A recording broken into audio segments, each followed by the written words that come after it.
Hey, yo, what's good, what's good, what's good? Welcome to Reflections of a DJ, the R.O.A.D podcast, presented by DJ City and Beat Source. I'm one of your hosts, DJ Crooked. We got Jamie the Great here. Yeah. Rest in peace to our brother, DJ Never, Never Forever. We have a special guest here. We're in Las Vegas, but we have, I guess, the founder and owner of one of the biggest private events agencies and groups on the East Coast in New Jersey. He does 1,500 to 2,000 events a year, averaging 40, 50 events a week. Mm-hmm. I don't even know if that's possible. I don't know how he does it. I'm very green in this kind of private events world, but I'm glad he's here. And he's got his group, SCE Event Group here. They're having some type of menage a trois orgy party here. We're back at here in place. Vegas. No, but he's got a crew of 15 to 20 DJs on staff. Yes, and they're having some type of another DJ summit here in Vegas. This is the spot for DJ summits, apparently. Yes. And other things. Yeah. And so, we're really happy to have him here. We have Jason JANI here in the building. What's good, Jason? I appreciate you guys. I'm so hyped to talk with you guys today. Yeah? Yeah. Man, I mean, we were talking, you were here a month ago here in Vegas? Same place a month ago. Yeah. And I liked it so much. I'm like, we got to come back. Yeah, so I remember we were talking and we were talking about the events. And I know Nick Spinelli, yep, who's part of your crew, your SCE Event Group. Yep. So tell me more about this and how you got started with SCE Event Group. This is it's definitely the largest private events group in New Jersey. Yeah, well, there's a lot of great groups in the Jersey area. Jersey's like an anomaly in compared to a lot of other markets because it's a very there's a ton of people, a ton of venues, a ton of opportunity out there. A lot of people party out in Jersey. You know what I mean? For sure. So for us, it's cool. So I started this business a while ago. I've been DJing for a long time, and so I never set out to have a company like SCE. It was never my mission. I never went to school and was I need to have this company. Yeah. I was a DJ that put myself through college, and I went to school for engineering, and I worked in corporate America, and I was moonlighting. 3, 4, 5 nights a week in the bars and clubs in New Jersey. And that's where I spent my time. I feel like I worked all week to get to my weekends to work more. And, as I started to go on, a lot of opportunities started to present itself doing one-off parties for different people in the area. And then my extended friend circle started to get married. And I started to go to private events. And I realized how far off of reality private event entertainment was from what we were doing out and about, what my friends were into, what we would go to these parties, and regardless of how much money was invested into creating these opportunities and these parties, I felt I always left and was ugh, that was kind of terrible. It was just old and nothing was current, nothing connected. It was. So you're saying the DJs at these events, or just everything in general? Just everything in general. The music, the skill, no one was mixing proper. I just felt it was almost routines, right? Yeah. It's almost like these old school venues and these old school caterers and all these event planners from the 70s were still around. They were just kind of imposing this old school an experience that didn't get updated at all. It was rinse and repeat, regardless of the direction of the people, right? Mm-hmm. So for me, I thought there was an opportunity there. So after kind of going to a number of events and, just hearing feedback from people, I started to get asked by people that would always come and see me play, or people that I knew. They're like, yo, would you ever consider doing a wedding or a private event? And I had dabbled in the wedding space before, but I wasn't someone that ever did line dances. I wasn't someone that did routines or skits or any of that stuff. I was a DJ that if I could do a wedding and it made sense, I would do it. Right. But where were you DJing in Jersey? Bars, clubs, wherever I could work. Yeah. I worked a lot by the shore, Hoboken area, all just kind of the circuit at that time. So when you were coming up, what was the dream to DJ in? You know what? I think of not to totally date myself, but I think of the late 90s and early 2000s. Mm-hmm. And it was a very different time. Right. So for me, being able to play the beach bars in New Jersey, it's a dream. That was that Karma? That was it. Yeah. I guess kind of like Karma, yeah. Karma's from the Jersey Shore. I worked almost right across the street from there for a while in Seaside. And that was the spot. It was it was was cool. I always loved DJing because I loved connecting to people. I love music. I love culture, and I feel like I've been a forever student of that. So I'm so curious because I grew up in New York. Yep. And like the only time we really heard about Jersey was like Atlantic City. Yes. And that was kind of like especially when the Borgata opened, that was like the epitome in the 2000s of like a East Coast residency. Murmur Monday was like, if you could make it to Murmur Monday, you were like fucking God. You know what I mean? That was the thing. But in addition to that, there was like Jersey Shore spots like Point Pleasant and obviously like where all the people were, Hoboken, right outside of out of New York. There was like a giant bar, small kind of like format club scene that was really big at that time. What was playing at that time? Like, because whenever I think of New Jersey, it's almost like Miami. Yes. It's like very hard house. Yes. Yeah. Very hard dance music. Fist pumping. But there's also like a Latin element somehow in New Jersey. And hip hop. New York hip hop. And hard hip hop. Yeah. You know what I'm saying? But it's very much like that very like fist pump, that very aggressive house. And then they love fucking hip hop. It was like New York progressed, like Deborah Cox, like era music back then, right? The Hex Hector remix. All 17 minutes of it, God. right? Like, but also, I just had a flashback. I was like, oh shit. Yeah, like all that, like the Tony Braxton, Unbreak My Heart, My Heart, remix. Tamia, right? Tamia. Stranger in My Heart, all that, all that. No, but also like that really hard, like Heaven. Baby, you're all that I want. Like that kind of shit. I've lived through it. I feel like I've lived multiple lives in this world, right? I feel like because I came up in that era of music. And when I first got into the DJ thing, like that was like when the New York club scene was everything, right? Like so the Limelight, the Tunnel, like those things. The that's Peter like, Gation era. The Peter Gation era, yes. So that was like something, that's like what got me into this. So you would come to the city and just go out to the Tunnel. Yeah, Limelight, Tunnel, Vinyl, like all Palladium, like Roxy, all of them, right? And I made a lot of friends. I had a network of friends. Right. And that's what got me into like wanting to learn more about the craft and the artistry of like learning how to literally, back then you would blend a record for like fucking 2 minutes, right? Like you would blend a track on top of a track for 30 seconds, a minute, and then you'd move over and play that 6-minute song. You know what I mean? But that's how it was back then. So what were your favorite DJs back then? It was like you would listen to Hot 97, Z100, KTU. 100%. Right? And I feel like, like in the 90s, it was one thing. And then like music happened. And then the early 2000s, things changed, right? That was like Spin Bad. That's like when AM started to like kind of like get out there. It was like a mashup era. And right. So like, and I did a lot of that stuff way back when on like some like the Crack 4 DJ's World and all that. You had a MySpace stuff. page and you were 100%. And you had mashups. I used to do like Sirius. So like I had I did like mixes and would send them in and was on Sirius at that time. And I would be on Area and then what is BPM now? You know what I mean? Like I was doing like more like electro house at that time, which was different. And then I would do like vocal kind of dance, which was the other format.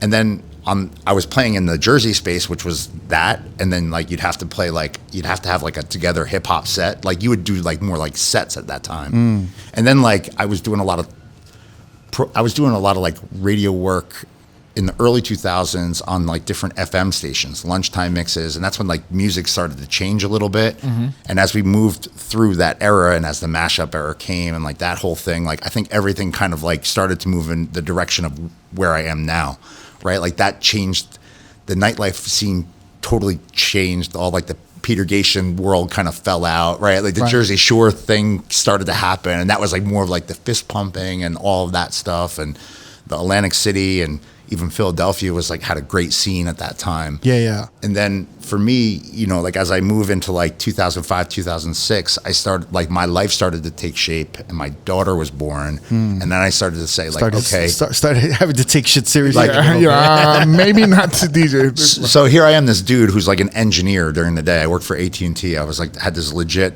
engineering crazy opportunity.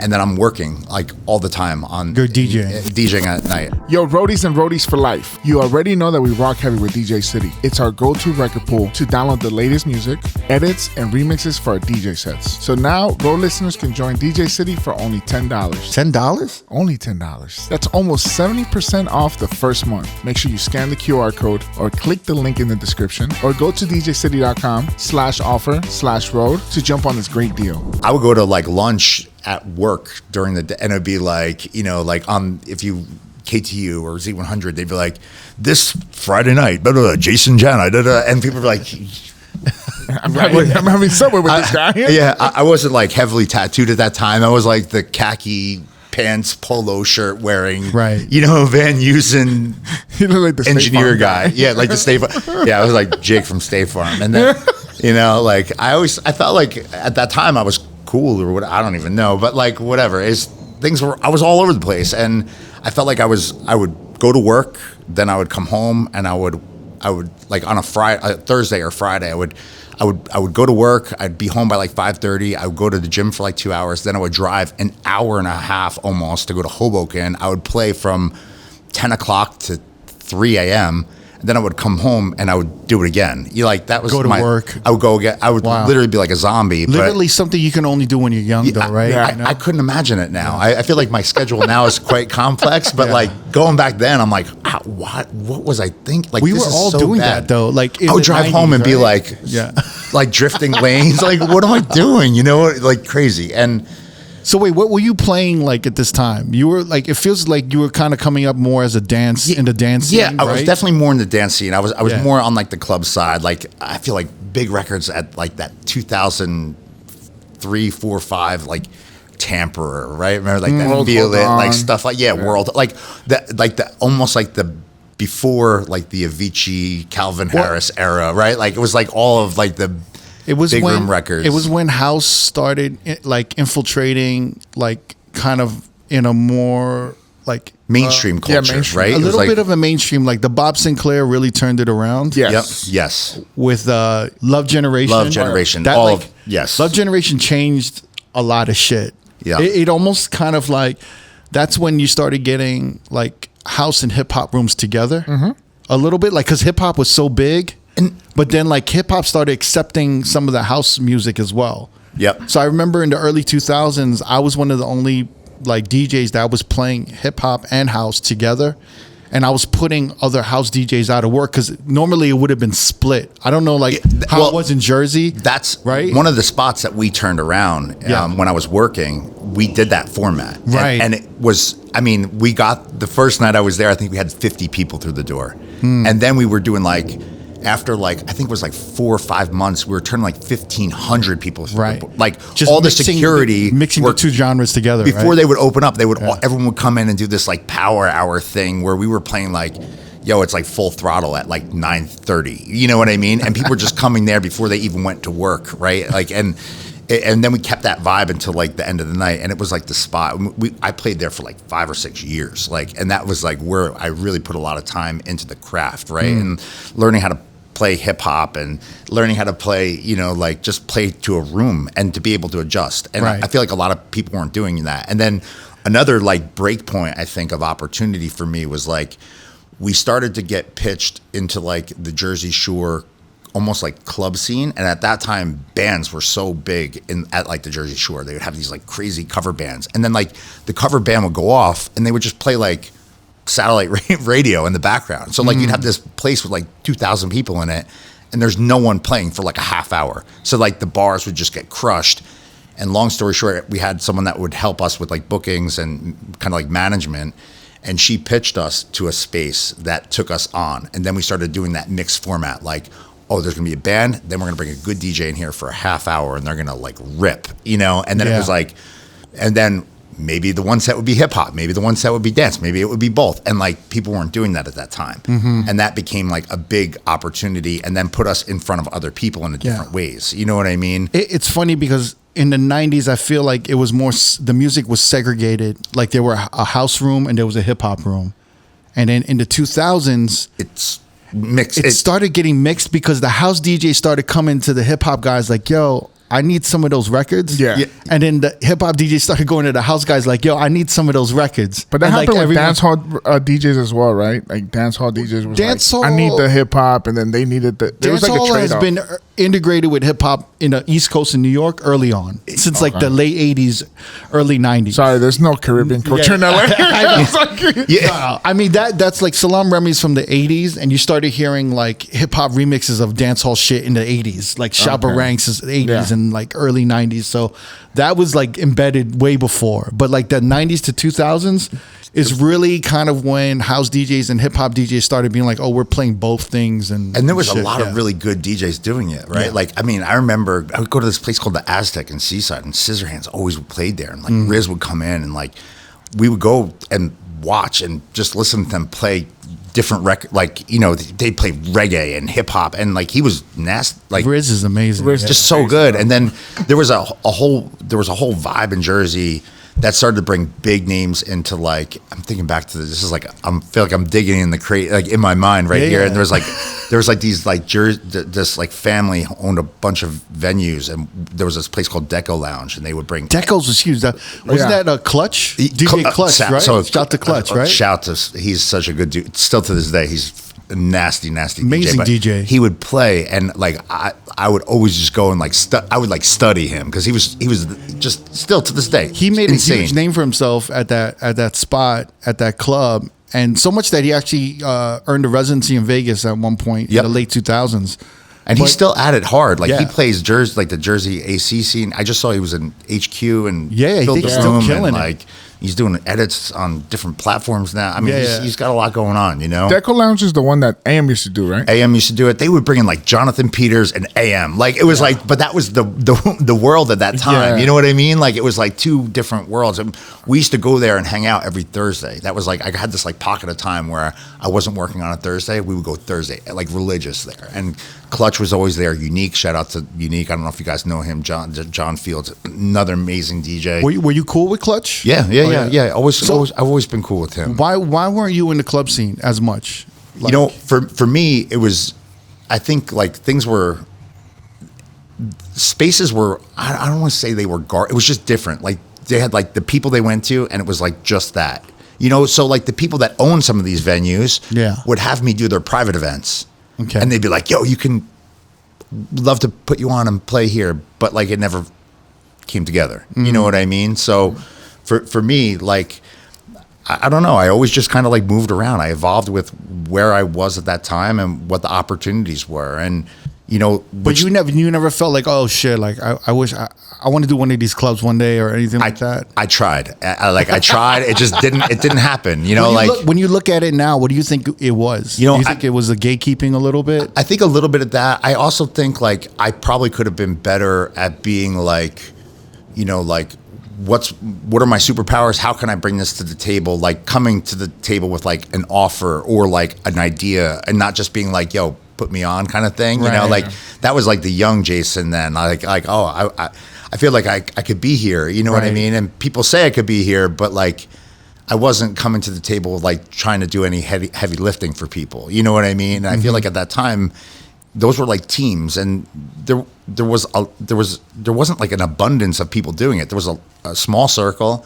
It was a tight circle. I was cool with people in the circle, but like I never went in for an ask. Like I never asked. I never like pushed on it. I never tried. I feel like if I could redo it, I probably would have, knowing what I know now, I would have went and been like, yo, maybe we could do it this way, or maybe I could try. But I never went for it. You know, I just kind of was like, if it's going to come to me, I'm down, but I'm not going to have it. And I got opportunities. It's not like I didn't work. I just, those specific like Deco and those things, like I never got the opportunity to play So there. I have a question now. Yeah. If now looking back, if you didn't have the engineer job, Yep. would you have been like more aggressively going and pushing your way in there, because that would have been your only answer? I think I would have had to have. For an income, right? Yes, 100%. So like for me, like DJing was always gravy. It was like, Yeah. like it was, I didn't live off of it. It was, I made money doing it. I had a great time doing it. I met a lot of people doing it, but I didn't live off of it. When did you start DJing? Like, I started DJing in like 95. So like high school? Yeah, right as I finished my high school. What got you into that? Because I was going out to the New York club scene. Got it. Like, you know what I mean? And I started to get infatuated. I was like, yo. So you're going to like the tunnel, you're going to Limelight. Yeah. You're like, oh, I want to get turntables. I'll never forget. I went to this place. There was a place in Jersey called Hunka Bunka. There's literally that's the place. And it was like, I think Tony Soprano used to go there. literally. After the diner. That sounds like such a fucking. Was it in Hoboken? It wasn't Hoboken. It was Old Bridge, New Jersey, in like middle America, Jersey, right? What part of Jersey are you from? I'm from Monmouth County, so it's basically an hour south of the city, an hour east of like Philly, an hour north of Atlantic City. Oh, because so you're on the real beach close to line. Philly, right? Wow. So like it's kind of like an interesting pocket, and it's crazy. I went to this place called Hunka Bunka. So like in school, when I was like in high school, I was like very much into like athletics, and that was supposed to be like my path going to college and all that stuff. Was like football, baseball? I was a wrestler, right? So like that's like what I did, and unfortunately, really? it didn't. You seem a little too tall for a wrestler. Yeah, no, that's wrestlers are usually small and stocky, crooked. My son now, he's super talented, and he goes for it, but it didn't land where. You know, at the end of my senior year, it didn't land where it was supposed to land. I got hurt. I was beat up. I was sick. And I lost some matches that I probably shouldn't have lost. I was mentally devastated, because I thought I was on this one path, right? And it didn't happen for me, and I couldn't process it. So my parents kind of cut me loose, and I got to like go out, and I went to like a teen club, Hunka Bunka, and how worlds collide. Right. That night, there was a dude named Kurt Lopez, who's an incredible DJ, still to this day is working out, and one of now the SCE DJs, Jeff Scott, was part of that team of entertainment, and he was working the night I went out there. Oh, so wow. like, you know, like how things happen. So I remember I went to the club the first time, and I was like, yo, like there's girls, and like it wasn't a gym with dudes. dudes. Like it was like I was just like he wasn't touching dudes from the back. it was like it was everything, and I was just like, yo. And I just remember staring at the DJ booth and like, that dude controls this whole 1,500 people, right? Yeah. And then we started going to the city, and that's how I started. I met someone who was one of the like earlier residents, I guess you would say, like an opener in some of the rooms. And after becoming his friend and, you know, kind of like connecting with him, and he kind of like was like, yo, if you want to learn how to do this, why don't you come by one day and I'll just show you like the basics. Oh, wow. And he went out and showed out for me. And I remember I would drive to, he lived in a brownstone in Brooklyn, right next to Mike D from the Beastie Boys' mom. Wow. So like every time I went there, I'm like, yo, we're gonna see these guys, you know what I mean? Because I was like, he started singing out loud, press, yeah. I'm like, they got, whatever. So this dude took me in, he showed me some basics, and then I got like obsessed with it. I went to like Canal Street, bought my first set of 1200s, and I would spend whatever money I had on records and just try to blend and be with it, you know? So then you decide to buy your own equipment. Yep. And then you go to college, or you're doing college parties and kind of learning. Yeah. I was just trying to, like, wherever I can play. And you're just going to, like, what's the local record shop that you would go to in Jersey? I would go to the city. I would always go to, Really? go to, like 8 Ball? No, Frankie Bones had a place. It was, oh my gosh, I forget. It was like all like. Discorama? I think it was Disco. Was that Discorama? I think it. Was it? Rock and Soul? No, I think it was Discorama. Discorama? I think it was like the old school? It was like Heather Hart and Frankie Bones, like all these like New York, like Limelight Tunnel DJs and all that stuff. I think that's the OG one. I could be wrong. It's been a while. My memory is so bad. I think it was Discorama. Yeah, Discorama. It was like in the village. Yeah. In the village. And we would go there every week, and I would spend whatever I could, $100, get 10 records, you know, whatever it was. You know what I mean? I would just go and get, and then I would like literally come home in my spot, in my parents' house, and I had the little setup with my little Newmark mixer and my 1200s and my little like home stereo speaker, and I would just literally try to match records. I just try to blend and just try to blend and blend and blend, and I would do every different combination of these 10 records and the 10 I had before that, and I just built a little bit of a crate, and then I would just constantly work on it every day. I was psychotic with it. I was like training for that, you know, and then things started to open up, and I started to do like, you know, I met someone that was like, yo, if you want to do this, you could also do like, you could be like in private events, you could do like parties and stuff. And I was like, well, and he's like, you could make like $200 a day. And I was like, ooh. Like, and I was in school. I was like, yo, okay, I'll do this. And I remember I did my first party. I got my first check. It was $76. And I was like, oh, like, you know, I felt like it was a lot of work, even at that time, for $76. For sure. And I was like, man. And I remember I got like a second check. It was like $92. And I remember like, I could see these checks, like looking at it and been like, man, this is going to be like, this is going to get me like 8 records. And I have to sit on a train to go to the city to get these records, you know, like, and that's what I did for a long time, man. And then it just, things happen, you know, like for me, like everything, I think every step in my journey has led me to the next step. Right. And I feel like that's for everyone. And for me, I've always looked at the doors or the hallways or the setbacks or the things that didn't happen as like a blessing or an opportunity. Right. And like, maybe I wasn't ready at that time. Maybe that's why it didn't happen. Or maybe I didn't sell myself to open up that door. Maybe I didn't like, maybe I partied too much when I was not working, you know, like I who knows what it was, you know, like I was young and dumb, and I think I could have been better at things like networking and doing what you should do, you know, but I didn't know at that time, and I didn't really care because I had comfort behind me, like as you know, like as I was like working in corporate America and doing pretty well and like starting my life. I bought a townhouse and all these things. And what's good, everyone? This is P. from Reflections of a DJ, the R.O.A.D podcast. Whether you're just discovering the podcast or a day one listener, if you've been loving the content and want more, here's your chance to support the pod, get closer to the action, and unlock exclusive content by joining our Patreon. For just $5 a month, you can join our Tier 1 R.O.A.D subscription. This is for our loyal listeners who want early access to new episodes 3 to 4 weeks ahead, your name in the credits of every video episode, and access to our exclusive R.O.A.D edits pack. For the hardcore supporters, we've got our Tier 2 R.O.A.D for Life subscription for just $10 a month. This is the all-in package. You'll get everything from Tier 1, plus a monthly bonus episode, early access to our exclusive R.O.A.D 10 and R.O.A.D Talk interviews, behind-the-scenes content, our In the Crate series, along with unreleased projects. This is your chance to support the podcast and get more of the content that you love. Join the family today at patreon.com/R.O.A.D podcast. Check the link in our descriptions. We appreciate you, and let's keep this journey going. But the corporate environment actually helps you, right? Because it forces you to understand the language of professionalism, right? To be professional when you communicate, to know the importance of communicating, and also like, you know, just having a kind of having like a basis of structure to everything. I think structure is a big thing. I Yeah. think like learning process, right? Like learning how to, like if you want something, you can have it. You just have to figure out how to get there, right? And I feel like one of the biggest skills that I learned working in corporate America was learning how to listen, because like you have to listen. You always have to listen, because you can't fix something if you don't understand the problem. You can't, you know, you're never going to get through your tasks if you're just going through it and not like paying attention to what else is happening. Yeah. You know, like at one time I was responsible for millions, like $100 million plus of like capital that was invested. And we had to like literally, that was like my day job, you know? And I worked at AT&T.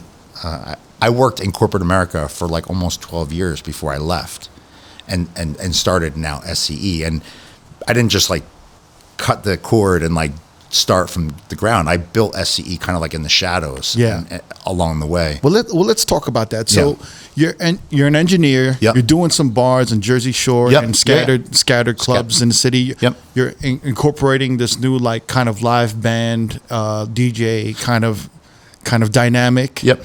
And then you start kind of getting a little more corporate events here and there. Like people start hearing you. Can you do my wedding? You start doing weddings probably. Yeah, I think it was because like my friend circle started to have events, and we would go to these events and we would leave and always kind of feel like they were just okay, right? And no and when one you wanted mean to events, have, it's like family events, friends events, or anything. Yeah, I think like the stuff that really like pushed it was like the weddings specifically, right? Like as my like, extended friend circle started to get married, and they would spend all of this money to make this one party happen, and then you go and you're hearing records from like 15 years ago is like the newest, right? And you're like, yo, this is, there's nothing wrong with that, but like there's a lot more to it. And it was like, the one thing I picked up on really quickly is a lot of the people that were in the game at that time, it's like they did the same thing over, and there was no there was no variety to the formula. The formula worked, and it's like this song to this song to this. Like you could predict it, right? That's right. I remember like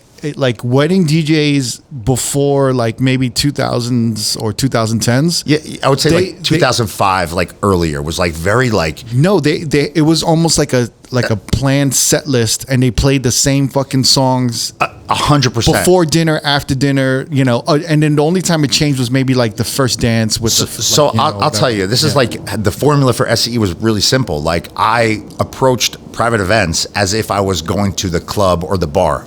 I didn't have a set. I was going to play like what the room needed at that time. And maybe an owner came up to me and was like, yo, I need you to take it down, or maybe I need you to turn it up. And like I would take that and I would like apply it to the formula of the people that were in front of me. And then, you know, it's funny, like as I started to get asked to do parties, I was always like, hell no, there's no way I'm doing a wedding. If you want me to do the cha-cha slide with your boss or with your Aunt Brenda, like I'm not gonna be the guy to do that. Like I was never that DJ. I never felt comfortable doing it. It's never what I wanted, so I was not doing it. But as people in my circle were like, no, we want like what you do here. Like we value the music. Like we want the experience, but it has to be like professional. So I was like, okay, and I started to unwrap this, and then I started to do weddings, and I realized quickly that I would do a wedding, and I would have 100 business cards on me, and I would give every single one of them out because there was no Instagram, there was no TikTok, there was no like social media. Business cards are so important. You know what's funny? To this day, they're still important. When I first moved out here, Crooked was like, you need business cards. And this was about 8 years ago, and I don't know why I was like, fuck it, let's make some business cards. That's how I started to do weddings. Meanwhile, I have no business cards. You have no business cards because I was DJing at a spot, and it kind of it's kind of similar to you. Like they'll hear me out, they'll be like, "Do you do weddings?" I'm like, at a point, I was very green. I was like, "Yeah, sure." Yeah. And I didn't know what went into it. Yeah. And then even the pricing, I was like, I didn't know. I didn't have no idea. But the thing is, like those business cards, they might sound very outdated. But people still take them and still want them, and still it gets you so much work. It's funny. You need business cards, but then you get to a certain point where you're like, it's almost like you don't need it. It's almost a bad look to have a business card. I have some in my bag right now. If I was playing out like here, I wouldn't have business cards on me. Yeah. But if I'm doing a wedding, I still have like people still come up and they're like, "Yo, can I get your Instagram or you have a business card?" And I'm like, fuck yeah, I do. I gotta find it. But and then the trick is always like you gotta give them 2 or 3, just in case they lose the one that you give them. So it's their strategy. Well, it's kind of like if you're doing like a really exclusive party, and like somebody or like any type of party, and even if a celebrity or like someone who works at a PR firm, or someone high up in the corporate level, and they're asking, "Can you have a business card?" and be like, "Nah." And it's kind of like it's a little off-putting. It's a bad look. It's a bad. Well, for me, I don't think it's a bad look. I think it's kind of like, well, I would like I have my. You can get my Instagram. And it's kind of like all right, this guy doesn't need business cards. Kind of shit. I think it just depends. Like I don't agree with that. So I see it on a different angle just because of like the private space. But like to be candid with you, the business card's only the first part of the equation. Like what I found was like the hard part. Was here I am. I was a DJ that had like a friend that helped me do these parties, and we would always crush these parties. I mean, like I would put, if there was 300 people in that party, there'd be 300 people on the dance floor. As long as the dance floor could be open, I would stuff that floor and keep everyone on the floor. Yes. Maybe it wasn't 300, maybe it was 290, but everyone was on the floor. Give out your business cards, rinse and repeat. Again, the formula never was the same. And I realized like I had a big problem because then my phone started to ring. And then I'm like, oh, I need process. Like I'm like thinking like corporate, and I'm like, what do I do when I get this call? Like I got to sell this. People like, yo, I heard my mom was at a wedding that you did, and they said it was the best wedding they've ever been to. Can I book you? Like, do you have a website? And I'm like, fuck, I need a website. So I made a little animated GIF website, you know, like it was so bootleg back in the day. And I would be like, okay, go to the website. And they're like, oh, well, your website gives us information, but there's not really anything on it. Because at that time, now I'm starting to compete with other people that do this professionally, that have infrastructure, that have businesses. And they have these $15,000 pretty flash website. So I'm like, how am I going to compete with this? Because like here I am, this dude who's just trying to put it all together. I'm working during the day. I'm doing these parties and I'm working in the bars and the clubs. And how does this all work?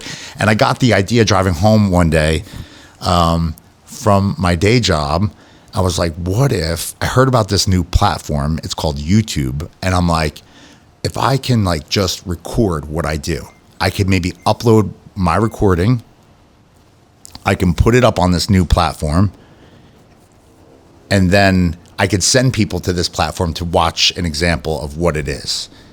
And that like changed the trajectory of like the Really? path for me. Yeah. You know what I mean? Because I was putting up like, okay, here's me doing a party and here's, 150, 180 people on the dance floor. And I'm not wilding playing out, and yeah. I'm not playing like what you think. You know what I mean? Like I'm not doing like any dances or shoe game shit or I'm like literally playing records that like I would play out You're playing like somewhere, whatever at that time. It was like Usher playing- Yeah at yeah. that time. I don't know, whatever it was, right? like Usher Yeah and the Killers and shit like it was that. like and whatever it it's going was, on. right? Yeah. And it was like people were having a great time and like that changed the path for me. Interesting. And then it was like putting fuel on the fire of opportunity. And then the phone started to ring more. And then it was like, all right, now I have to start figuring out how to deal with all of this. Yeah, because you know what I mean? Because those videos they trump any type of website Yes. or corporate and like resources or you know what I'm saying? Like Because before Instagram, that like there was no other like you would go to MySpace, but there was only so much you could put on that platform. And for me, I was doing like radio work. I was trying to do edits. I was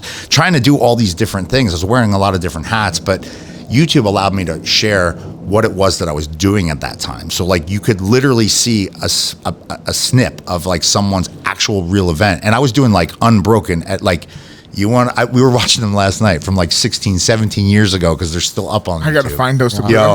right here. so wait, what year is this around? Like This is like 2006, 7, 8, that Wow. whole time frame. YouTube You know what I mean? YouTube started 2006. So Yeah, so it was like so probably like by 2008, that's when like things started to really start moving for me in terms so of was it like after you did the YouTube, were you getting booked like every weekend almost? that's when my phone started. It was like I was getting called, not even just in my area, like outside of the area. Like I saw this wedding that you did, and like I never saw a wedding like that before because people are used to the same thing that's always been. And like for me, we were watching last night. I'm like, what did I start with? And I was like, oh, but I was playing like Motown. Then I was playing like throwback, what is now throwback hip hop. And I was playing like all these different. And then like the next thing was I was playing like a disco record with like a house record. And I would drop like Make the World Go Round, Sandy B. And then like, you know what I Yeah. mean? Like I was playing like all these like records that actually had a vibe to it, you know? Yeah. And I was like, I would study like Clutch and like Deco, and I'd be like, yo, he's playing like Don't Stop Till You Get Enough. Like he played that record and people went nuts. So I'm like, I want to try that at one of these parties, and I'll play it, and like Aunt Brenda and Uncle Tim started going crazy to that. Right, but right. so were the younger people, you know what I mean? And then like things just started to really get out of control because like I had a lot of different relationships in a lot of different places, and then like things started to open up and bigger opportunities and more consistent opportunities started to present themselves. And then I like found myself working like full time. I was working at one time. I was doing like, while I worked in corporate America, I was doing 5 nights a week out. So I had 2 nights off a week where I didn't work out and about. And it was like, first I would be like an occasional like random pop up, whether it be a wedding or corporate event or birthday party or whatever pop up. Then it was like every other week. Then it was like every week there was one. Then it was like, then there's 2.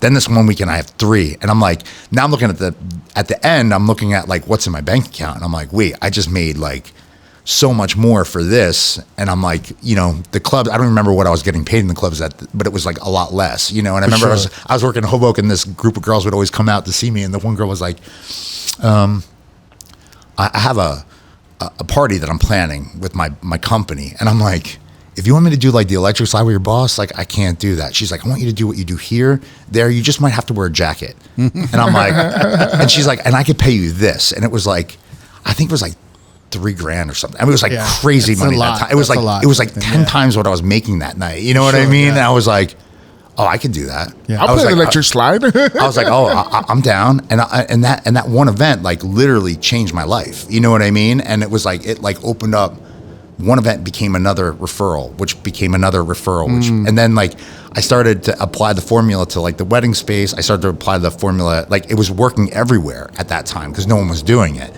And it wasn't like I was rinse and repeating. I was just playing the rooms for the room at that time, like based on what I was taking the time to ask the people I was working for, like, what do you want me to do?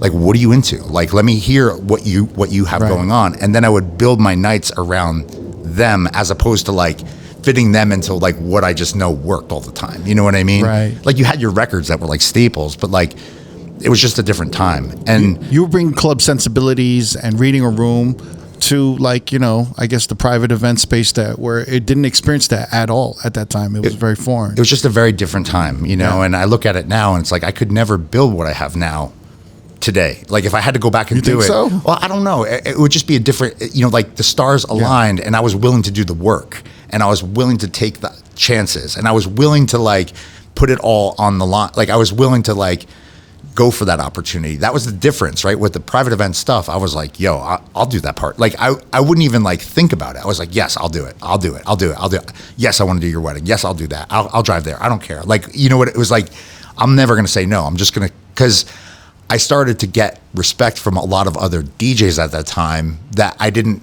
like, they didn't really know. You know what I mean? They would come to the party and be like, yo, I didn't know that you could do I never, what are you doing? Like, I never saw something like this. You know what I mean? They never thought that there would be this like very lucrative and like private events like opportunity outside of like nightlife, right? And that's how like, you know, I filled my calendar where I couldn't do anymore. And then like the dude who was assisting me, his name is Jeff. He's a good friend of mine. How was he assisting you? He was like my support person. So like we would set up together. If I had to like run, he would like control the music. So if I was like doing introductions, he would be like the back person. I was teaching him essentially to be me.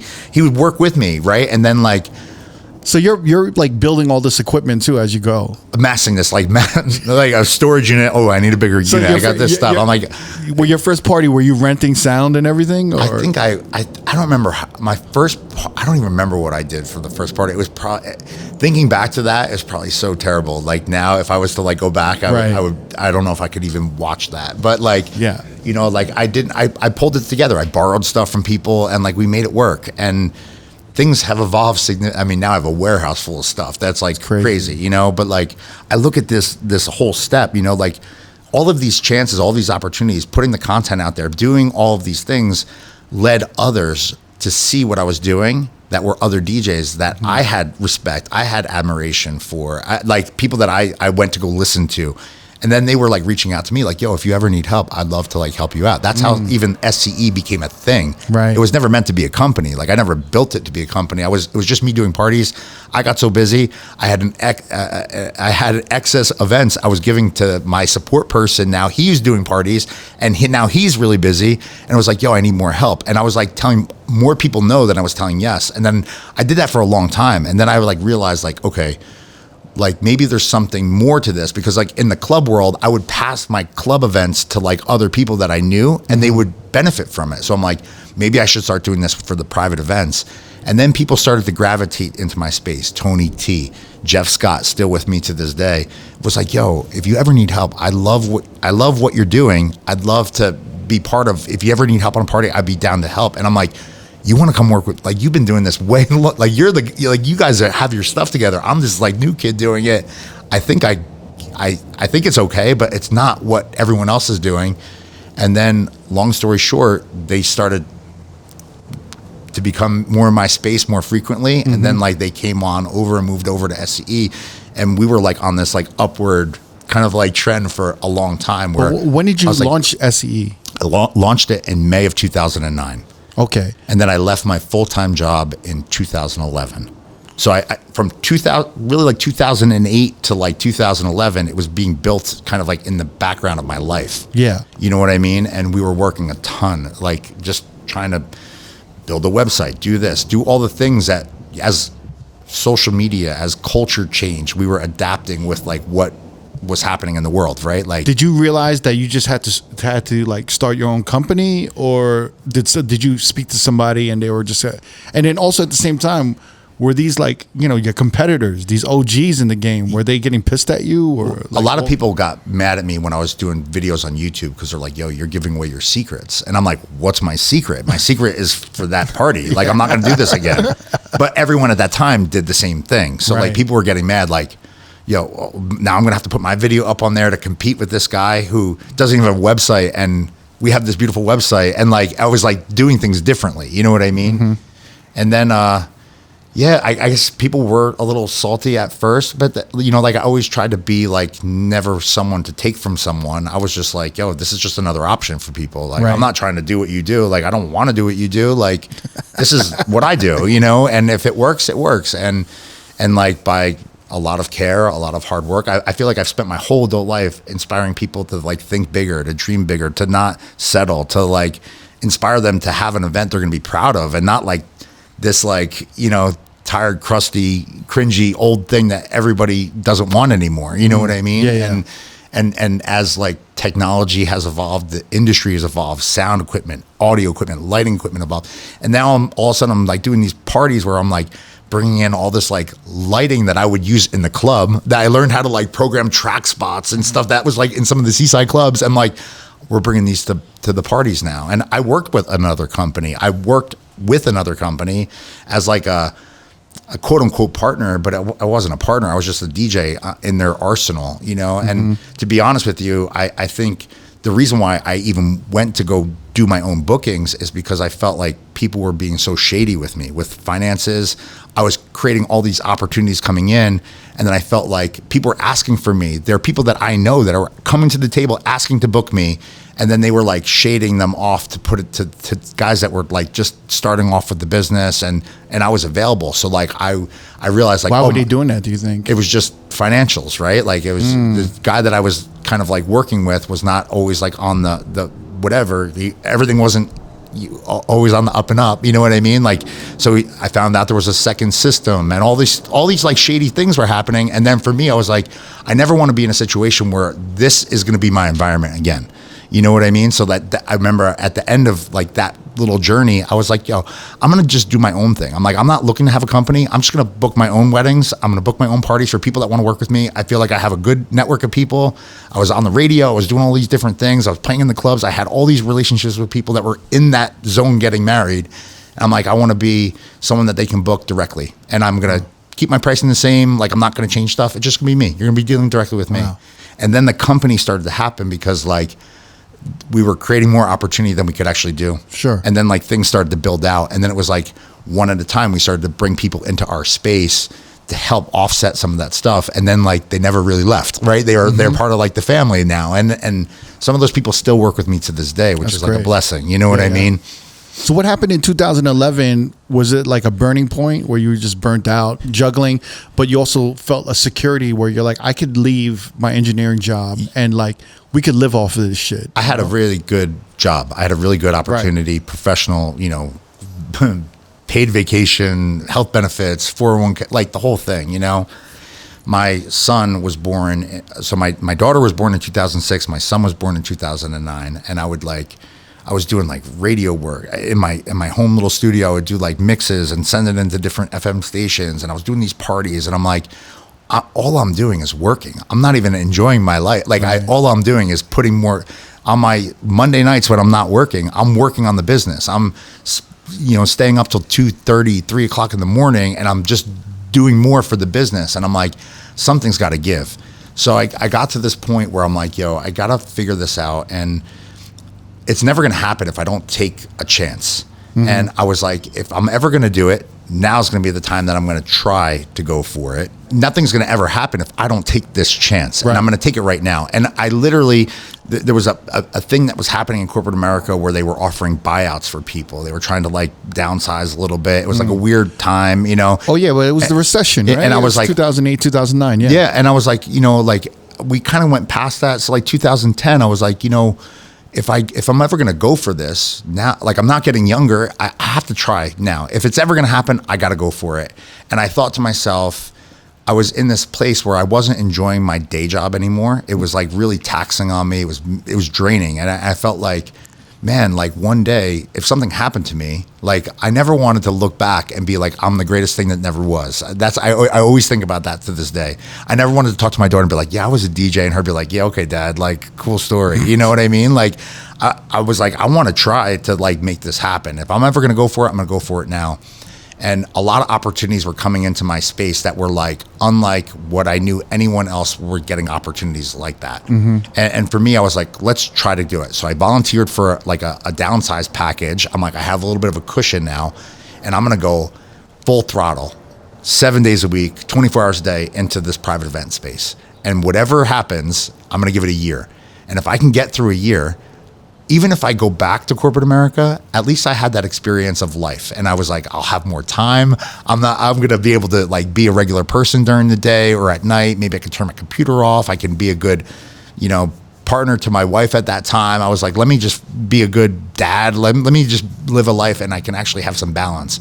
I didn't realize like starting my business was going to turn that idea into like a never opportunity, right? Like that was never going to happen anymore, because when you it's sink or swim, talking about like what you did earlier, there's no chance to fail. You can't fail. You have to go 100% all in. And for me, that 100% all in went from like 2010 really until the pandemic happened. Like I never stopped. I was constantly going. So I left my job, and then it was like, yo, I have to like be mindful of what's coming into this business now, because I don't have the security blanket that I've always had.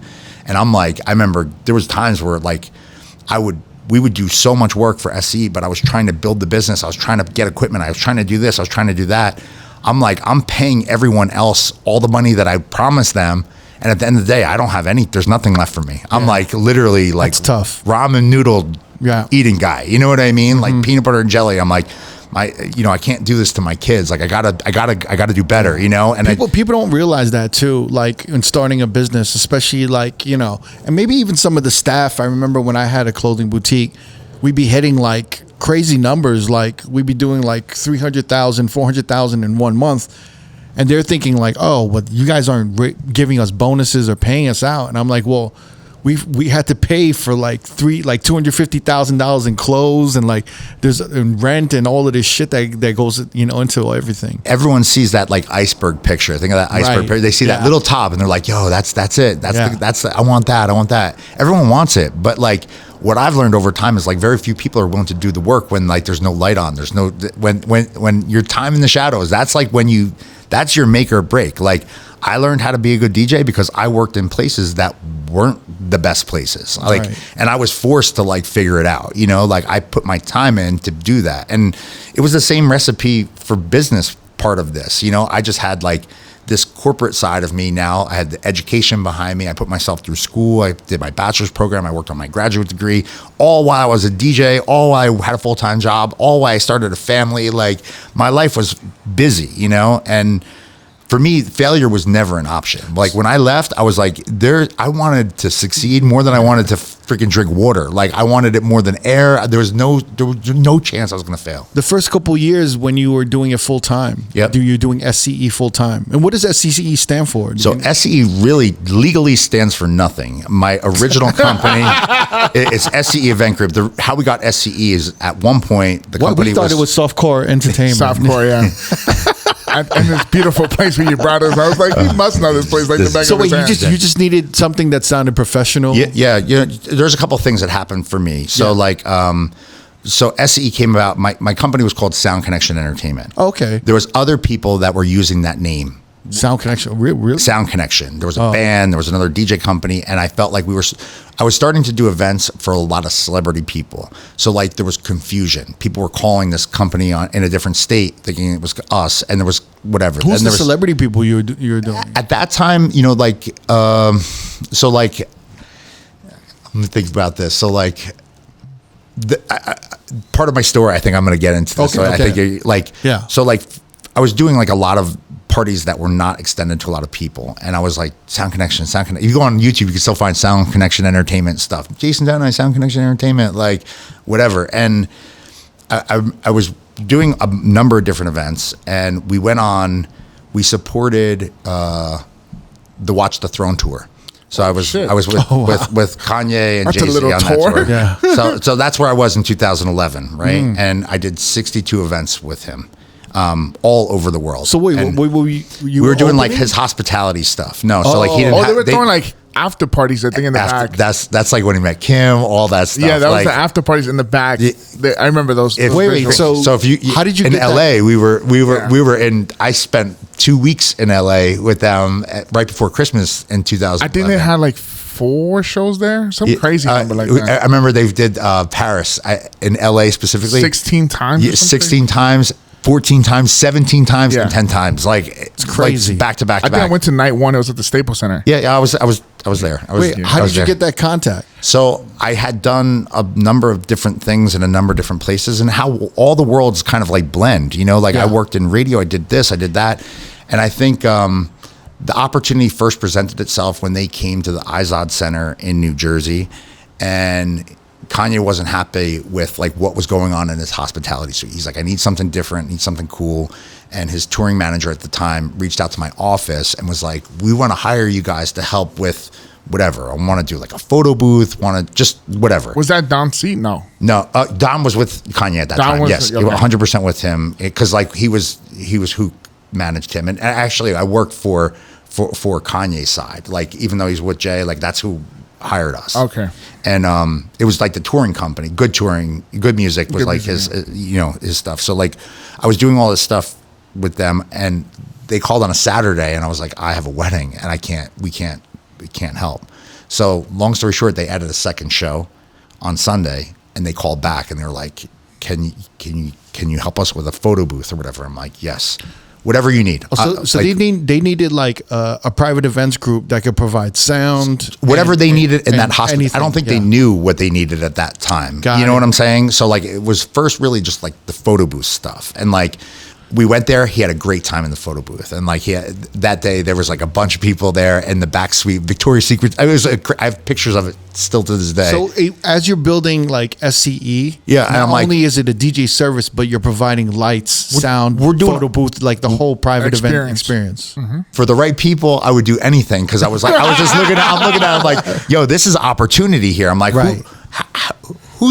what wedding DJ is going to be able to go and do work with Kanye West, right? You know what I'm saying? Like, Real quick, was this before or after you left your corporate job? this is Same year. This is right when I was walking out of my corporate job. Oh, This wow. opportunity, like talk about stars aligning. You know what I'm saying? He was like, look at God. I'm like, it's crazy. not so bad. You know what I mean? Like, this is the sign that I made the right choice. yeah. So I did that with the one party, and then I was literally getting like just breaking down that night, and not Don, but one of his assistant or his touring manager, who I still maintain contact with to this day, literally was like, I think Kanye might want you to come tomorrow. Are you available to come to Madison Square Garden and help us? Same thing. He's got a lot of people coming in here. So I'm like, yeah. We can come tomorrow. Yeah. I'm like, we'll go right now. I'm like, whatever you need. So we went there. So and I feel like this is like a Kanye thing. It was like a test, right? So like, I'm like driving over the Driscoll Bridge from Central New Jersey to New York. So it's like the big bridges you go over to get to like Northern Jersey, which goes into the city. And You're bringing like a photo booth. I had and like all this shit. like a van full of shit. I'm like, I don't even know what he's gonna need. Uplights, there's like all this stuff. I'm like, So you're bringing anything that they might need. yeah. I'm like, whatever he's gonna need, because he was so specific about the look of his space. I'm like, I'm gonna just bring more stuff, because I'm like, I really want to earn this. And so I'm going over the bridge, and I got a call from Jen at that time, and she's like, Jen, who Jen's his like assistant, Okay. who eventually became his tour manager, who eventually like worked with Bieber and Ariana Grande, like, and we worked with all these people after, you know, because I was like just a trusted source for her, and I always delivered. And I'll never forget, I was driving over the bridge, and I got a call, and she's like, yeah, so you're probably on your way here, like we're supposed to start, like whatever, I need you to be here in like the next hour, but can you bring a second booth? And that was like the thing I didn't bring. And I'm like, yes. I literally didn't even think about it. I'm like, yes, of course. And I like hung up with her, and I'm like, fuck. I'm like calling my people in my office. I'm like, I don't care what it takes. I don't care what you have to do. Like, I need you to get everything together, put it in a van, and drive up to Madison Square Garden. Like now, I don't care what you're wearing. I don't care what you have on. Like you got to get Just there. deliver. So just get there. And then we did that. Wow. And then the first night there, it was kind of chill. The second, then we're coming back, or I was breaking down that night, and they're like, we're doing a show tomorrow. Can you come here tomorrow? And I'm like, I could just leave everything here. I'm like, I don't have to bring it back. I'm like, I'm going to leave it here. I'll just come tomorrow. Come in. We came in. Long story short, he had a big party that night. We had like everybody in the booth that night. I remember I was standing in that room, and I'm like, I looked next to me. It was like Chris Rock. I'm like, yo, Chris, what's up? And he's like, hey, how you doing? And then he just like walked by. I'm like, literally, I think Jermaine Dupri played that party in that room. It was like a dressing. It was crazy. Spike Lee, I mean, you name it, they were all there, you know?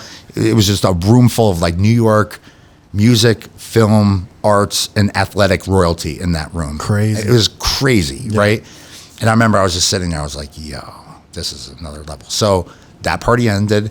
I remember I was sitting waiting for them to leave, because like the protocol for like tours and security is like all different. But Jay and Beyonce always traveled separately, and they were like leaving, and I was like standing like right by like where they were like walking through, and Beyonce like kind of walked by with her security and her team, got in her like Sprinter van and took off, and then Jay came right out after, and he was like walking, and he like kind of like gave me like a nod, and I was like yo, like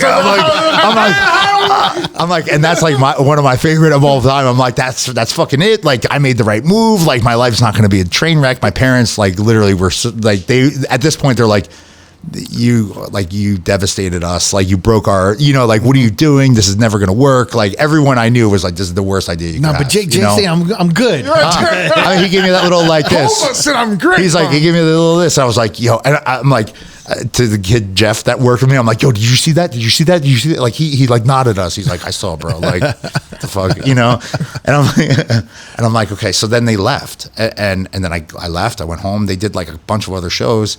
The next big tour stop was Chicago, and then I got a call, and it was like, can you come here to Chicago tomorrow? And I'm like, yes, like we can be there tomorrow. And I remember you didn't know how the fuck you were gonna do that. I'm like, I literally called one of my What's the other drive, guys bro? who he lived in New York. I was like, yo, what are you doing for the next like week? And he's like, I just have whatever. I'm like, if you can cancel your plans, I need you to get a bag together for a couple days, come down here, and I need you to get a van. I'm going to fill it with stuff, and I need you to drive to Chicago. No way. Tonight.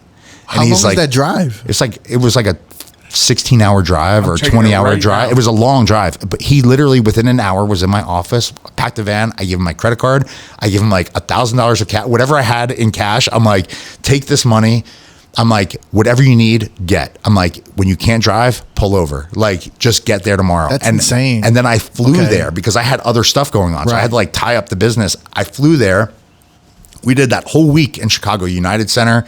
Such a good vibe. That whole show at that time was just insane. And then afterwards, they're like, I remember we met with Donnie. We met with Virgil was there, like because he always traveled with. I mean, at that time, Kanye was running with Virgil, Don C, Ivan Jasper, Jerry Lorenzo. It was a stacked. It was a entourage. Monster. Like I mean, he had like a monster tour infrastructure. He had like. There was a lot of people with him. 18 tractor trailers on that tour, you know, and I remember we were at the end of it, and he's like, we might want to use you for some more dates. And I was just saying, I'm like, I'm using my engineer now. I'm like, all right, how do I make this easier? I'm like, is there any space on any one of these trucks? I'm like, I can put this kit together. We could put it on the truck. If you don't use it, no problem. If you use it, I will fly there. We'll make it happen. And then long story short, they were like, in one of the tractor trailers, the nose of the top, that like, you know, like on the, they have that like front. He's like, the front is open. It's like, it's not a lot of space, but like, we can probably put this in there. Can you help us load it up, get it in there, and then if we need you, we'll call you and whatever. And I was just like, yes, no problem, whatever you need to do. And I like, here I am. I'm like, I'm taking like $15,000 worth of equipment, which at that time was like the world to me. Right. And I'm going to put it on this thing with these people I really don't know, and they really don't care about me. Like, but I'm like, I'm trusting like the powers that be that this is going to work out in my favor. And it did. And it like, they did a bunch of markets, never got a call. And I guess he wasn't happy with a bunch of stuff. And then that call came back again when they got to LA.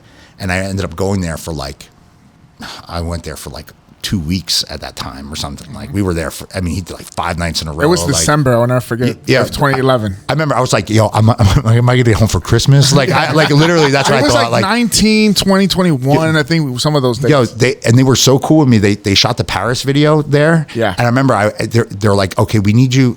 They're going to shoot the Paris video at 1 o'clock in the afternoon. So you need to be here ready. This stuff has to be ready to go at 11 o'clock in the morning. And I'm like, no problem. I was just like, yes, man. Whatever you need. I'm like, this dude is not going to, I'm here. We're making this work. And I remember I sat there and I watched all the models walk in. There was probably 1,600 models walk in onto that video. And then I sat in the back of the thing and I got to watch them record that video. And I actually watched at that one point of the video, he wasn't happy with the way the crowd was, and he dismissed half of the room. This is true story. And I was sitting there, I was just yo, this dude is not messing around. You know what I mean? And we did that, and that was just one big opportunity that we took advantage of. And then they went to Europe. We ended up going to Europe with them. Oh, then shit. Opportunities opened up, and I and how we got to SCE is I remember I was all this stuff was going on. I was in this legal thing, and I remember I was sitting at a table, and we were trying to come up with this this graphic design, and I was with Virgil, and I didn't know who he was. Oh shit! And let me know if Virgil fucking designed your shit. No. And he's like, I want to be honest with you. He's like, you introduce yourself as Jason. Sound Connection Entertainment. He's like, you sound like a white middle-aged wedding DJ. he's like, and I don't mean to be hurt. He's Rest in peace, Virgil. He was very direct. He's like, You're like, fuck you, Virgil. no. Here I am. I'm like, I have no idea. And he's like, I'm a DJ. He's like, I get it. He's like, you got to think about your brand. You got to think about your brand because what you say to people is how they're going to receive you. And he's like, I think you're more than what you say you are. He's like, for what it's worth, just think it out, whatever. And I remember I left that conversation. I was like, this motherfucker. My mind was like, what does he mean? I'm a middle-aged white wedding day. I'm like, he's over here writing Pyrex on the yo, and he was just he was really quick with the graphics. He's like, yo, we're not doing this, we're doing this, and I was just mind blown. And I'm like, he's rolling with Kanye. This dude definitely knows who. So long story short, I get home and then I figure out who he is, and I'm like, motherfucker. My mind is I'm I got to change this. So that's how I evolved SCE, the brand, because I'm I had all this marketing collateral that was it said SCE weddings, SCE. So I'm I got it. When I came up, if you had something, you kept it with you, you kind of part of your name, right? So right. I'm I don't want to spend all this money on rebranding everything. I'm but I could just use SCE. And then I was all right, so we're not just this, we produce events. That's what we do. We produce events. And then at that time, the group started to assemble. I think there was 4 of us at that time. And I'm it's not just me, there's a group of people, because there's a lot of capable people that work at this company. And that's how the brand came. It took me 1,500 logo designs to basically settle with the most easy to read, basic, just clean logo. But I'm that's how that whole company came together. So sometimes people hit me up now. There's a message I got today. What does SCE stand for? And I'm it really doesn't stand for anything anymore. But it does. But it does. I never tell that story. You know what I mean? Mm-hmm. So I'm happy I could That's pretty sick. Yo, rest in peace, Virgil. Virgil, man. And then every time I saw him after that, I'm just man, this. My fucking mind was just turning. I'm man, did you ever update him? Hey, I changed it. No, you know what? Because the tour ended, the Europe tour happened, and then we went separate ways, and then we did the Yeezus tour with Kanye. Oh my god! Wow, really? Yeah. Fuck. So wow. And we got to a point where they had all my stuff, and I just supported it from afar. That was what they needed. Interesting. It worked. So and ultimately, what you brought was they wanted you to bring the lights, the DJ setup, the vibe to any green room in any arena or stadium, kind of, right? They had the DJ setup, because he was very specific of what they needed in that room for the people that he worked with. Mm-hmm. Lighting could be there. It was really the phototainment stuff, because at that time, photo booths were not what they are today. There's no one that had it, and I was an engineer. I figured out how to do this stuff, right? So and I had the process. So okay. I literally understood the event side of it, and then I used the technology that was out there, and we started working with companies, I started putting stuff together. It's funny. I saw a video, literally it was sent to me. Someone found a storage locker that was Kanye's from that time. And they literally opened it up and they're like, yo, this looks like a case. It's like a photo booth in this thing. I'm like, that's my photo booth. Like that's one of my booths. I just saw it. I just saw it. Yeah. So you kind of revolutionized the photo booth shit? I wouldn't say I revolutionized it. I say I was definitely explain advocate how your photo booth was different from what would have been like the normal at there that wasn't time. a lot of options at that time. Right. And I feel like I understood the technology and I understood how to apply it to the world of events based on my world as a DJ. So be specific. So how so? So like I understood that in a hospitality suite, if you wanted to have a photo booth, you'd have to like be able to set it up easily. You'd have to be able to operate it where it didn't like it would have to function 100%. Had to be mobile, user friendly, right? Had to work, had to be quick, and I found a resource that was starting to manufacture booths at the time. I already had a bunch of them. I knew the technology, so I could troubleshoot it when there was an issue, and I just became like a solution provider for this one thing. But in addition to that, we could do the uplights, we could do this stuff. So it was like, but were you also like providing at that time? Was it like available to be like digitally sent to you or not yet? So everyone Still was getting printable? getting like a print. it was something? prints, Okay. prints, but we kept.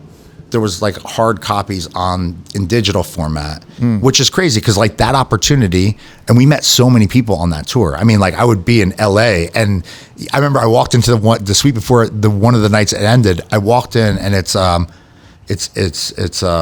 who's in that room? It's R.O.A.D and Nicole Richie? Pussycat Dolls girl. Yes, Scherzinger, Oh, yeah. Yeah, she whatever. has a weird last name. And I remember I walked in, and Heather Locklear was there, random, right? So So you were getting booked. So when you said like you got a call for a second booth, that was for a photo. That was for a photo booth. I was thinking it was a DJ. No, booth. it wasn't No, because Jay had like Beyonce was pregnant at that time. Like he didn't really party, and Kanye wasn't with Kim.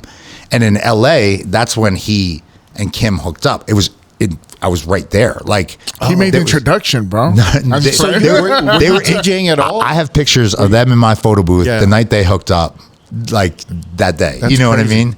And I remember there was a point where like everyone was leaving to go to that guy Bob Burke's party where like everything happened for them. There was like a big billionaire guy that had a party. Kanye was supposed to have an after party in his suite that night. And this guy was like, no, we're gonna have a party at my house in LA, whatever. And I remember I was standing in the hallway. It was like Kanye, Jay-Z, Kid Cudi, Steve Aoki.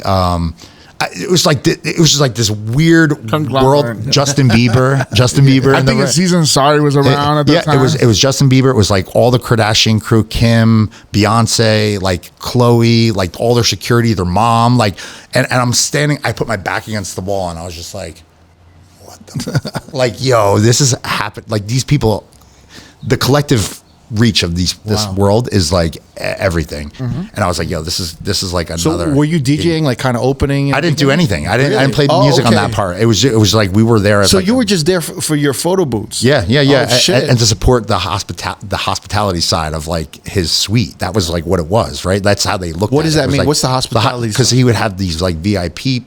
So suites. say it's like the size of this room, but he'll make it his own like He would experience. put in white carpet, put in like drapery, Yeah. put in a Lights, DJ all that booth, like shit. couches, So you were like all that decorating, stuff. yeah. You were so I was you just were like making there. it like sexy. Yeah, because like we were doing that in parties, and like no one did that at that time. ultimately you were brought in to really create like every like green room kind of sexy and like loungy, and then have like photo booths there and make it kind of like more interactive and fun, right? he had his like specific thing he Right. came with, right? And like he had a world of people that worked for him and made it whatever he needed it to be.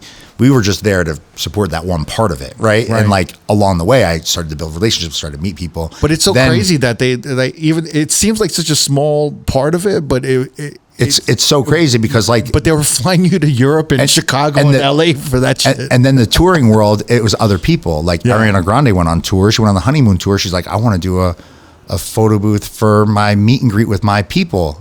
I didn't realize it was that what the photo booths was It such like a thing. came over Really? to us because we were like, well, these guys just did it for him and they did a great job. And how it all it like tied other things together for me because now like we were starting to work with like different Live Nation people, and like that's insane. things. People were like, "Yo, I'm getting married," but I saw you. I went on your website. I saw all this crazy stuff. I didn't even think you could do that. Could you help me with this? And it was like all these other things started to happen at that time, and that's like when SE went from like we were busy to like when I say like complicated, crazy busy, it went onto this like upward trend for a very long time. You're saying you're growing, but it's obviously there's like this cross marketing too, because you're showing this Instagram's up. Are you showing pictures of you doing these Watch the Throne after parties and all of the stuff kind of thing? Yeah, I think and it's kind of helping the brand. It's helping SEE. We can only share so much stuff. Right. You know what I mean? So like, but I would share whatever I could and like do whatever I could. I never put like pictures of Kanye and Kim up on the internet. Like, no, still of course, to this day, but you could still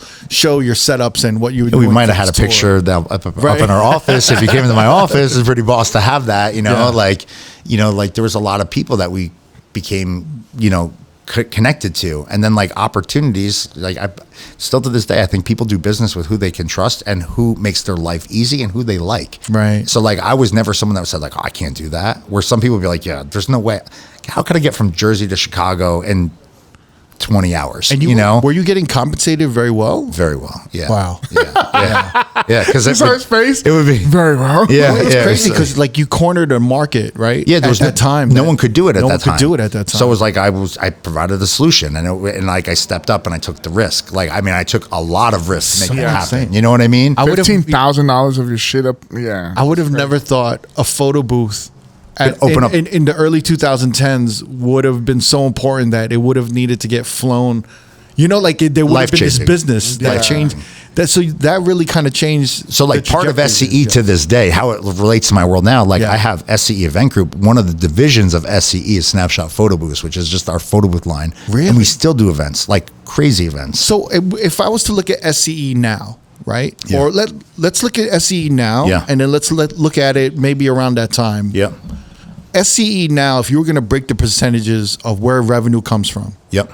How would you break it down? I would say our portfolio is probably like 60 to 70% weddings. Yes. I would say 60% weddings. Weddings with DJs or just weddings? Weddings with DJs and or hybrid entertainment.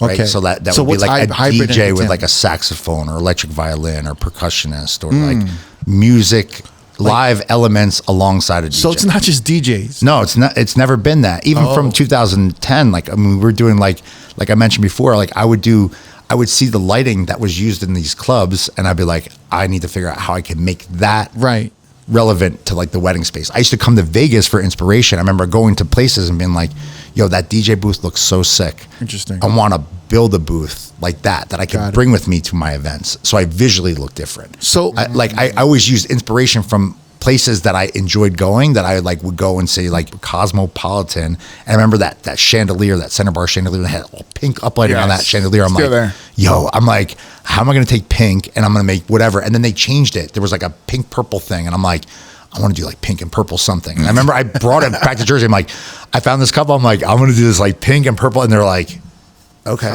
Like it sound like I have to see it. And I'm like, you're going to love it. Like you're going to like, this is going to be insane. No one's doing this. And I would do it. And then I would do it. And they were like, yo, no one's doing it. That's crazy. Like, I love that. And then like people were asking for that. Right. And I'm like, shit, I go back to Vegas. I got that's more another, stuff. That's you know another what I mean? tier you can charge. Yeah. So it's just, pink it's and just purple crazy. tier. So like 60% weddings. I would say like we do about. But the weddings itself. Weddings are multi-layer events. It's like multi-layer. So like if we were just to like go into a subcategory of just weddings. Yeah. What percentage of the weddings are more like decorating, which is more DJ? Everything is encompassing. Everything is entertainment based. I don't do like furniture rentals. I don't do drapery. We do lighting, but like lighting is immersive and it's tied to the entertainment experience. So if I came to you and I called you and I said, look, I know you usually have the DJs, but I just need you to do the booth setup, lights and everything, and my cousin's going to DJ. Yeah, we do that. As long as financially they could afford it, I would do it. But that's rare. That's rare that we would get happen. Called for production for like touring guys. Like if a Vegas DJ comes into Jersey and they don't have access. Like a lot of people come to us because they're like, "Yo, we know you do it right. Yeah, we can come to you, trust that it'll be done right, and then we'll take care of it. You know what I mean? So like, just like if I came out here and I did a private event that wasn't in a buyout or something like that, I would have to lean on a local production company to rent the equipment. Like I travel and do events. I don't bring stuff with me other than my laptop and maybe an S11 if they don't have it. You know what I mean? Like, so then you have like DJs, and you said you have like a violinist, a pianist. You maybe even have a singer. You have all kind of entertainment listed. We have probably about 100 or so people that work for the business right now in total. On the entertainment side, it's kind of like all together. So like photo booth would be a component of that. So like for me, like 60% of our calendar, our world is like the world of weddings. 10% would be like VIP style events. We still do a lot of those. What is that? Like that would be like for the past like 6 or 7 years, Christian has like been our lead on this, but we do all like the pre-party hospitality for SNL. Every time they record SNL, you go there as a guest, you go into like the green room, and we have a DJ playing in that green room. Oh, wow. This you know what I mean? bro. That's crazy. Like, Jesus Christ. So we have someone playing there. So like you do 2 tapings on a Saturday night. Every time there's a live episode, one of our DJs is in that room playing for people. So it's the DJ, and are you doing the booth and everything? And We'll do like a cool DJ booth, absolutely. And so like I'll bring week, different people, like we'll put other people on and bring people in. We'll do we work with a lot of fashion brands or like designers, right? So like like I think of this video, like LL Cool J's wife did a launch of something, and like we did all the entertainment and the lighting for that thing, and it was like through Bloomingdale's and like whatever. So like we work with a lot of like designers, fashion companies, and that would be the other part of it, is like there's probably like a 10% part that's like company, corporate, right? So like someone is bringing 900 of their employees out to Las Vegas or to Orlando or to Scottsdale, and they're going to have a retreat where they're going to do education during the day, and at the end they're going to have a gala with an after party, and we're going to do that party. So like we'll do like the entertainment for that, and we do that a lot, and then the other 10% would be like odds and ends stuff, after parties like this, and like there's like all different like kind of like smaller events that you don't need like crazy levels of production. Our catalog has a lot of different layers to it, right? So it's not just entertainment. It can just be entertainment. It can just be a DJ, singular DJ, but it can be like multiple experiences, right? It could be lighting, it could be media, it could be content curation and playback real time. It could be video. It could be got it. Experience. You're stuff, covering right? You're covering stop, every and all aspects of like any event, because we can do it, and we do it with excellence, right? Because you've been like, building it since 2007. People come to SCE because I think they look for excellence, right? And that's like, we don't cut corners. I mean, that's like, such a commercial, right? Yeah, there. yeah. Damn, listen, he's like, cut that up and send it back. You don't have to sell me. Yeah, I'm not trying. No, I'm just kidding. But people come to us for one thing. They're not looking to just like, you're not coming to us if you just want to have a DJ for your backyard barbecue. No, like, you know what I'm saying? Like, you're putting the client at like the highest priority level. We build our events around our clients, not put our clients into what we do. Right. So like, I feel like that's the difference. So right? whether like, it's an SNL after party, or if it's a Watch the Throne after party, or if it's Ariana Grande, I have a photo booth in. I don't know if it's still there, but she had one of my photo booths in her personal house, and her mom had one in her mom's house. Wow. Like literally, because they had such a good time with it. Like, you know what I'm saying? Like, so. And they didn't know you had a camera and you were just spying on them the whole time. You ever seen the news, huh? No, we did the right thing for people, so like they have a problem, they come to us, we fix it. Like, so that Watch the Throne tour, it did open you up to like this whole world of other like high celebrity entertainment. Yeah, right? and we did other celebrities even before that, and I feel like that's how like things kind of all added up, right? Like it was those things that led into all the people behind the scenes that are throwing these events start talking. They're like, "Oh, you use SCE? Yeah, they're the best." They're the or best. like, "Oh, Jason, why don't you go to him? He might be someone." I remember I opened for Guns N' Roses like back in like the 2011, 2012. Yeah. And they tried to go on tour, and they were like, someone from Live Nation was like, "Yo, we met you. I don't know if you remember, met you." And then one of the other people hired me to do their wedding, and then they were like, Axel was like trying to source someone to do like an opening set for him, and this is like I didn't even know this was a thing. And I'm like, I could do it. I'll play whatever. I grew up listening to that. Like I can play. And then I remember I got there and I'm like, yo, this is not like what I think it is. This Guns N' Roses has like people that are like teenagers, and then they have these like old heads that are like old school there. You know what I'm saying? And I remember I played the opening set for that, for that. That was like a stadium show. And that was like just something that was like really cool that I was able to do. I have a question for you, Jason. Say if I'm like a Nick Spinelli, right? Yeah. And I see something that I want to bring into my set on one of your DJs. What is the process of that? Do you let them just be creatively free, or is it like you're like, that might not fit into what we're doing over here? I think it depends on what it is, right? Like for me, I never wanted to try to duplicate what I was doing. What I've always done is I've sought out, or I've listened to people that were seeking me out that had their own individual superpower that they were bringing to the table. Yeah. So like I don't want them to do what I do. I want them to be the best version of them. And I feel like with SCE, I feel like I've assembled this world of almost like Avengers in like the private event space. Like all these guys are so sick, talented. I'm like Nick as an example, like how Nick got to where he is today. I mean, he worked so hard. Yes. He I remember he made an appointment. I met with him at like 9:30 on like a Tuesday night. He drove like 2 hours to come and meet with me. And he was so persistent. I'm like, I got to give this guy like a little bit of time. I met with him, and he sat down in front of me. I was like, Nick, I'm like, I've only got one question for you. Why do you want to come and work here? And he just talked for like an hour. Like he went on and just was like, I will be the hardest working person you ever, like blah, blah, blah. Like I've never got an opportunity. Like I can't do this. I can't do that. He'll tell you the story to this day. And I remember I sat with him and I was just like, I genuinely liked him. And I was like, I think like you could have a home here. Like if you want to do, and you're willing to work for it, and you're willing to step away and join us and be like the lowest on the totem pole, like I might have a home for you. And then he started creating content because he couldn't even compete with the SCE guys at that time. So he kind of took your route. We had all this content pumping out, and he was like this new guy on the scene. Like no one was even looking at him. And he came up with like an approach. Let me like earn the trust of DJs by offering tips. And then like it just, one thing led to another. I remember when he went viral on his first tip, I was going with my wife. We were going for my birthday. It was like after the pandemic, and I hadn't had like a day off in like years at that point. I mean, like I felt like I was like, I've been through like a lot with like financials and the business, and like I thought we were gonna go bang. Like it was like a disaster for a long time. And we went to Aruba for 3 days. And I remember I got to the airport and Nick's like calling me nonstop, and I'm like, the fuck, like Nick, who died? I'm like, yo, are you good? He's like, yo, I think I just went viral. And I'm like, what are you talking about? He's like, I just hit 1 million views. I'm like, what? I'm like, he's like, let me send it to you. Look at it. You know? And I looked at it. I'm like, oh shit. I'm like, he hit I'm like, literally in the airport. I'm like, holy fuck, dude. Like 1 million views. I'm like, what does that mean? He's like, I don't know. And I'm like, and we're literally like, okay, like what's next? I remember I flew to Aruba. It's like a 4-hour flight from Jersey. I remember we checked in.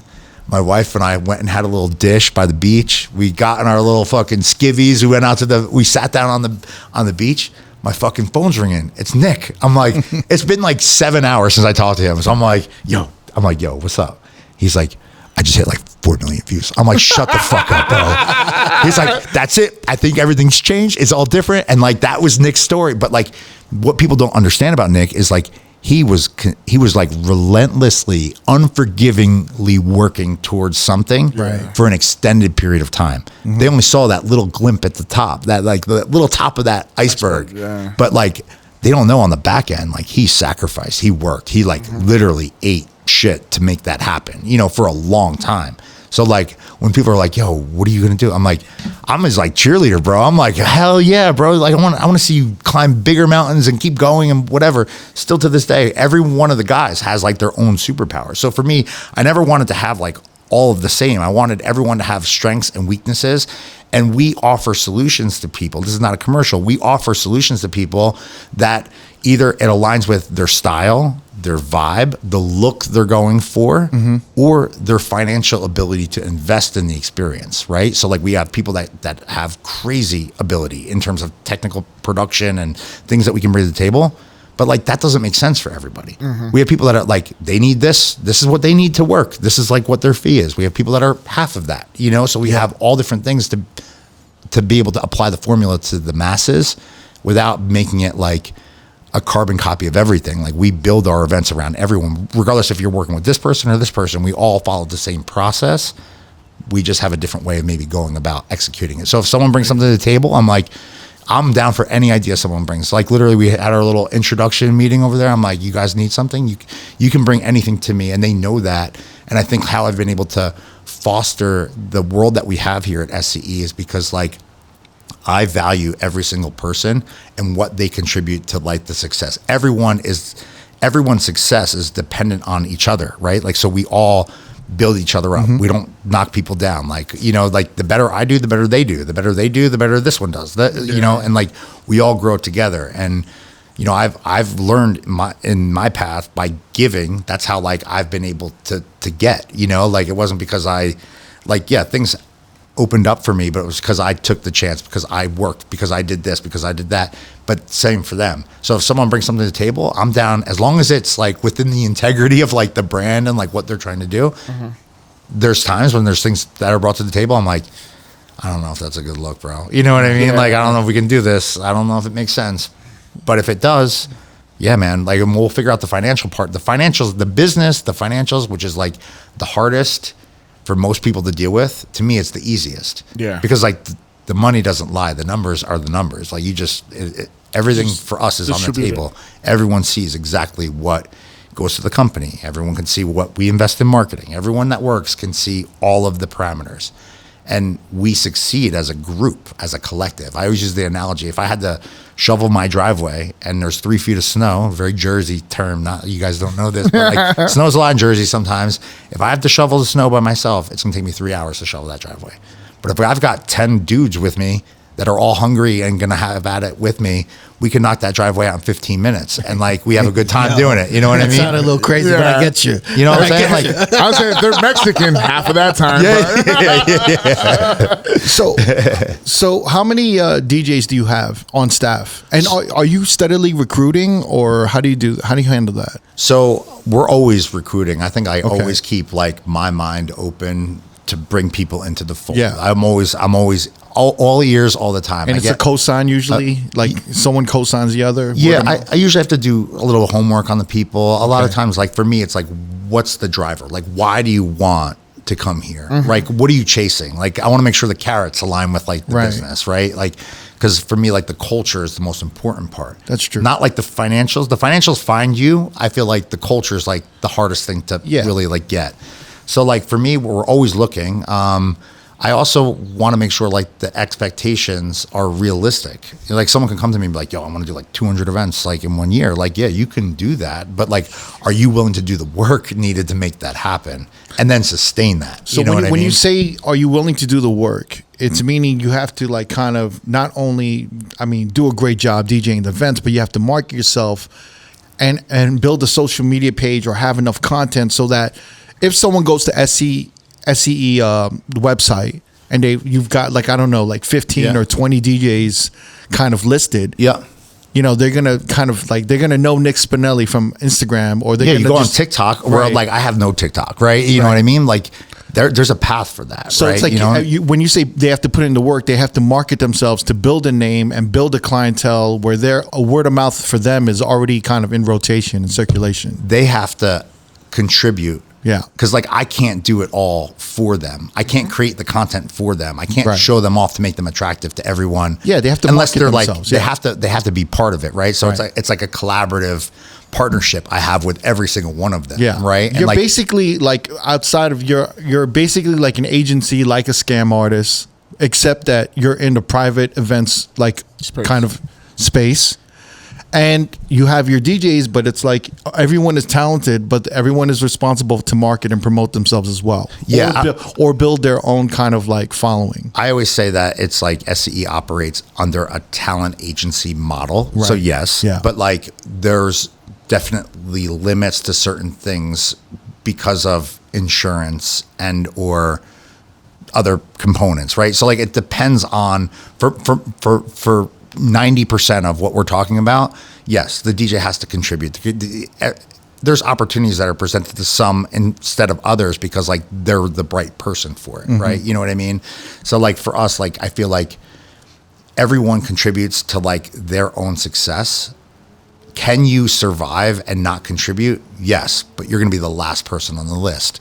Because like the way I've set it up is like, you can have whatever you want in this business. Like if you want 300 events a year, you want 200 events a year, you want 50 events a year. Every year, I sit with every single one of the guys and I talk through, what is your goal for this year? How many events you want to do? What's the money you want to make? How do we got to get there, right? And we try to like reverse engineer this. Yeah. So like, okay, in order to do this, you're going to need to do this. I need you to double down on this. I need you to create more of this. You know, like we're using this retreat as an opportunity to build out here, not just from a relationship perspective, but social media, content creation. We're doing all of it out here in just a couple of days. Like, you know, have people coming over to talk to us and help one another. Yeah, and build their own 100%. Brand kind of stuff. Yeah, just talk about music. What's working on this? What's working for you? You're playing parties. You're doing this. You're doing that. Like, you know, like I need help with this. Like, this is the time to do it. You know what I mean? So, like, how many DJs do you have on staff? I think you mentioned like 14 or 15 DJs. There's 14 lead DJs or like what we call event hosts. They're like the team lead, like the main featured DJ for an event. Okay. They don't do an event by themselves. We don't send out single DJs unless it's like an after party or something that's like really easy, right? Got it. Every one of our events usually has a minimum of at least 2 people on site. And that's to help load in, help to break down, help manage the event, social media capture, content creation, like all the things that like can happen. And someone's going to be like the lead. That's like the feature talent, if you will, for that party. So in this case, let's say Nick Spinelli is one lead DJ or feature of 14 others. Yep. And Nick Spinelli goes out with Santi. Santi's like his support person. He's been around for a while. He's crushing it on social media right now. So Santi's another DJ that supports Nick. So like in total, we probably have, I don't know, there's probably like 40 DJs in total or 45 DJs in total. Right. The company is about 100 strong, but there's 14 leads. Like 14 leads. 14 people that we sell. Got it. On weddings. So 14 leads and everyone has a support. So that's another 14 DJs. So it's like 28 DJs. That's 28 right there. But then sometimes like I always have 2 people that are with me on every one of my parties, right? Because I feel like just for me, it's a little bit different. The things that I do might be a little bit different than just someone else. So like I always have 2 people with me. You always need, like you need people to fill in. You need on calls and everything. 100%. And then on top of that, like as we scale our events, so like if you're hiring us to just do music, that's one thing. But if you're hiring us to do music, then theatrical lighting, then ambiance lighting, then maybe spark fountains or dancing with the clouds or making it snow during your party, or you have musicians that are multiple people at the same time playing. You can't have just those 2 people do all of that work. Right. So we have like, as we scale the events, as we're doing more, as the contract dollar goes up, there's more resources needed to execute that service on like an excellence level. So then like a lead feature or a lead DJ feature like Nick Spinelli. He has Santi, he has the support.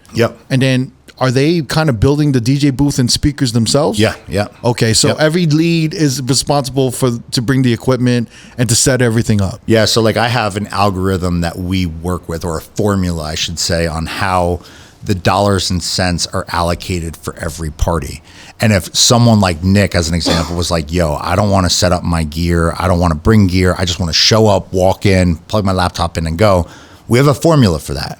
The dollars and cents would look different for him in the end, right? Or like you wouldn't get, I think like if you're going to that party anyway, why not go an extra hour earlier? Like we're masters of getting in and out of stuff and like putting things together. So a lot of people do their own production setup so that they know how to fix it if something goes wrong while they're in the middle of the mix. You know what I mean? Like, so like all of the guys are encouraged to do as much as they want, and they can financially buy it all. Because like if we have to provide the equipment, the dollars and cents to them at the end is going to be a little bit different because we have to compensate for that. Okay, I get it. You know what I'm saying? Like you're creating like a rental fee for the equipment if we need to, right? Okay. So like if they can do it, then DJs, they can get the most amount. So like people, like I've tried to treat people as if they were business partners. So essentially they have like their own business underneath the SCE umbrella. We all use the same process. We all use the same contracts. We all use the same office support. All right. But like the way of doing things might be a little bit different depending on who it is and depending on what's being asked. There's some some people that we work with that might want something that Right. like doesn't fit for that person. So we'd be like, yo, that's not, you want this? Like, Okay. I hear what you're saying, but you can't have it with that person. So You have to if have it I'm with an this. entry level DJ at Yeah. SCE, Yeah. and I got booked, Yep. I have my support, who might be Jamie, Yep. right? Yeah. Hell yeah. And then so we'd be like, all right, so you guys got to set up and do all this shit, and this is our equipment. yeah.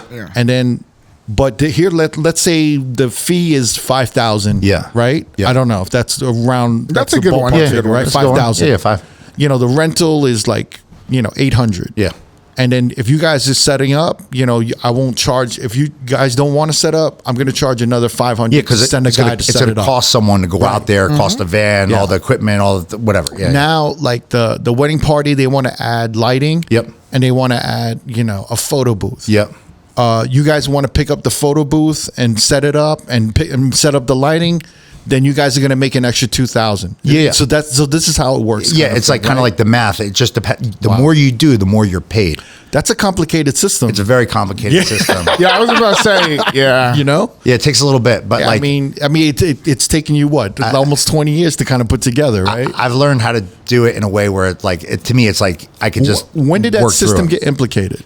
As we started to grow, because I never set it. If I could go back to the beginning and I set this up like a legit company, Right. like it was never meant to be this. So like I operated on how I was doing my own events.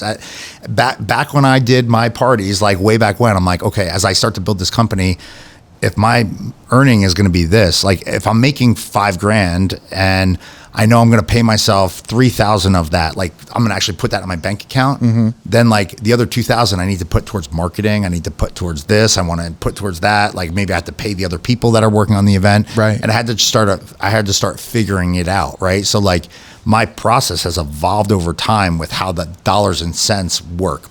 The thing that I think we've learned how to do, or I've learned how to do with everyone and what everyone's been able to do, is everything is like very, very straightforward. There's no like everything's transparent. You have full access to everything. Like you see exactly where we're going, how it's going to be there, and where the money is distributed. Most people have a problem, and this is not just private event stuff. Think of like the nightlife world. Think of all the relationships, the people that I know that I'm friends with, that I've heard of, like things that they've gone with this agency or this booker or like whatever. They're getting like this, and they're getting charged this, right? Like think about you do a buyout in whatever club, you come into wherever, and like Right. the DJ's getting whatever, and like that club is. Well, a lot of DJs are getting left in the dark, and they're getting exploited. It's the biggest problem. Yeah. It happened to me in the beginning of my Right. career, and when I said I'm going to do this, when I started to like actually do it, Yeah. I was like, the one thing I'll never ever do is like I'll never be shady with the dollars and cents. You want to be transparent, 100%, because like Right. if you're honest and you care and you do the right thing by people are going to stay with you. Yeah. They're, Right. they're not going to stay with people. Are like, how do you keep all these people there? Well, I take care of them like as if it was me. Right. I take care of them as my family. You know what I mean? And we everything is on the table. Yes, there is disagreements, but that's why you have like a contract that you can like go back to and say like, no, here's what we agreed to.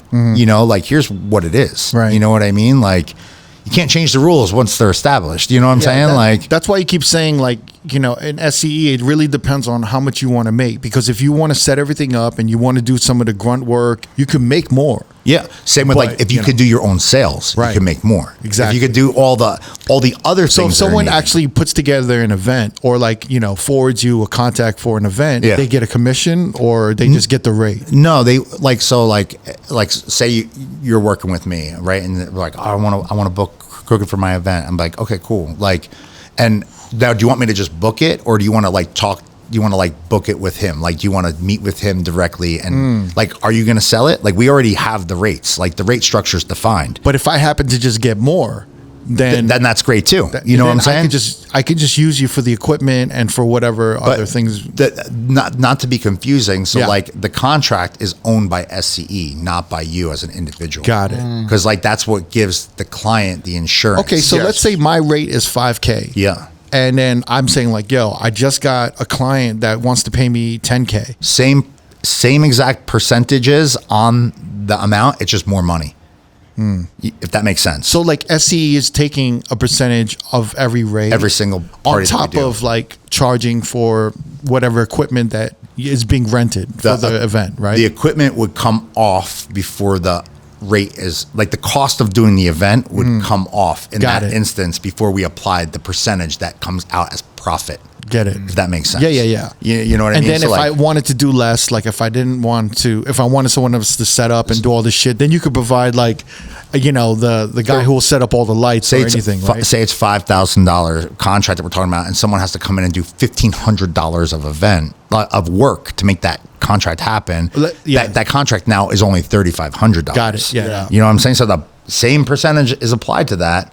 It's just the amount is different because like the other part is like the cost of doing the event. That's like the hard thing. The setup. When you say the work, you mean the setup. Yeah. For that specific instance, Nice. you know what I'm Yeah. saying? Like, so like, but I know mean, it's a complicated thing. it's to super pinpoint, complicated. but you've done a good job of it. you know what I'm saying is the thing is like the world of private events is very different than just like the world of club life. Right. And I know that because I've played there, so like, like the DJ booth's already set up, like the system's there. You have to maybe bring your power cable, you know what I mean? Like that's what you're bringing, your headphones, like your memory stick, your computer, you know what I'm saying? Like it's different. Like in the instance of a private event, like there's so many things that you have to think about: microphones, batteries, this, that, extra cables, backup. Right. It's like what happens if the plug is upside down and not right side up? You know what I'm saying? Like all of that stuff, tape, right? Like gas. The tools, fog fucking- machine's been acting up. Let's bring a spare just in case. Yeah, blah, so blah, like blah, I've always inspired people to own as much of the equipment as they want because like it takes less off of my plate to worry about. Got it. And it gives them more an opportunity to earn and grow. So, like- right? So like I've always wanted people to thrive, not to survive. Like I want people to like continue to grow. So like when I meet with people, I'm like, I'm like, talk to me for a second. Where do you want to be? Do you want 100 events or do you want to make like whatever number? And then like we figure out how to get there. You know what I'm saying? Like some people are driven by money. Some people are driven by opportunity. Some people are like, I want to go and play a club in Vegas. You know what I mean? Like that could be their thing, So we have to try to figure out how to make that happen for them. So we put them in a position where like their services, their superpowers can be brought to the surface and seen. They can be valued, and then they can get closer to their goal. Are you like in a position where you can expand more, or you're kind of like you're hitting? You're kind of like breaking at the seams. Do you know what I mean? Yeah, Like, no, I think I could. it's still manageable if you expand. It's definitely manageable. I definitely can expand. I think I've learned like the pandemic for me taught me many, many lessons. So how did this affect you in the pandemic? The pandemic was probably the most challenging time of my life. I can imagine. Many, because, at the end of the day, I have hundreds, if not thousands of contracts of events that are now in default. And there's no plan to get there, right? So like that when we talk about like how the pandemic impacted my world, like we went from like being at the top of our game. In 2019, I DJ'd the after party at the Super Bowl with Cardi B and Diplo for the Philadelphia Eagles when they won the party. Like we were at the top of the game. You know what I'm saying? Like I would do a private event. If I did a private event out here, I try to get booked somewhere else while I'm out here. Like we always tried to like do things, and not just me, everybody was working. And the pandemic forced my world to stop. I think like my major takeaways from the pandemic, as hard as it was, I mean, there was a time where I was like multi-millions of dollars in default. Contracts that couldn't be executed. Right. The bank account is just bleeding.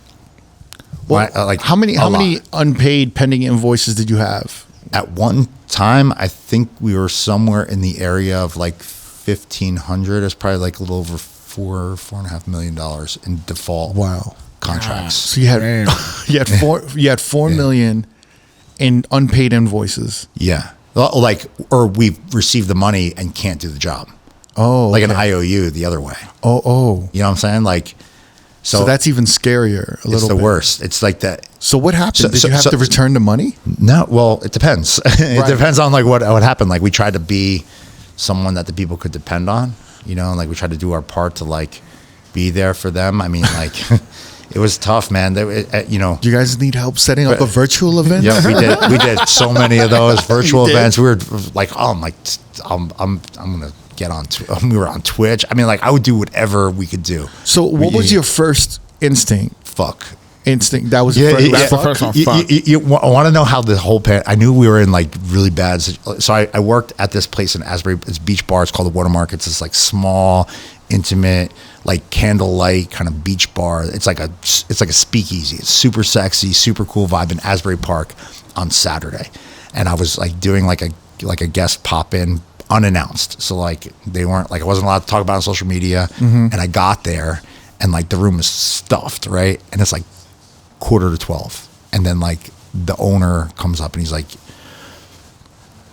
something's going on, I don't really understand it, we're gonna close at 12:15. Yeah. And like we go to 2. That was like March 20th or 12th. It was that Saturday right before, right? Yeah, so, it was right before the shutdown. So I'm like, what? He's like, don't worry. He's like, I'm gonna pay. I'm like, I don't care about the money. I'm like, what? So I remember I think I was playing like a Drake track, and I remember I'm like, all right, last call, it's gonna be last call. Like, and people are just like looking at me like I'm turning off the music on purpose. I'm like, no, I'm told we got to close. Like now I'm trying to be like care guy. Like people are like upset. I'm like, they're like, well, we're going over here. I'm like, oh, okay. So I'm like, okay. So I left there. I'm like, that was so weird. I'm like, I can't believe this place was stuffed, right? The next morning I did a brunch party. So I arrive, and the owner of the spot, as soon as I get in here, he's like, we're sold out today. Do not post on social media that we're here, that you're here. Yeah. We don't need any more people coming here. And I'm like, what are you talking about? I was like, the world's going to change tomorrow. And I'm like, what are you talking? I'm like, this is the second person in the last 24 hours that is so like shutting me down. Completely unaware of what was going on. I knew something was happening, but I'm like, oh, what are they going to close the world for a week? Like, who gives a shit? You know what I mean? Like, I'm like, okay, well, whatever, vacation, right?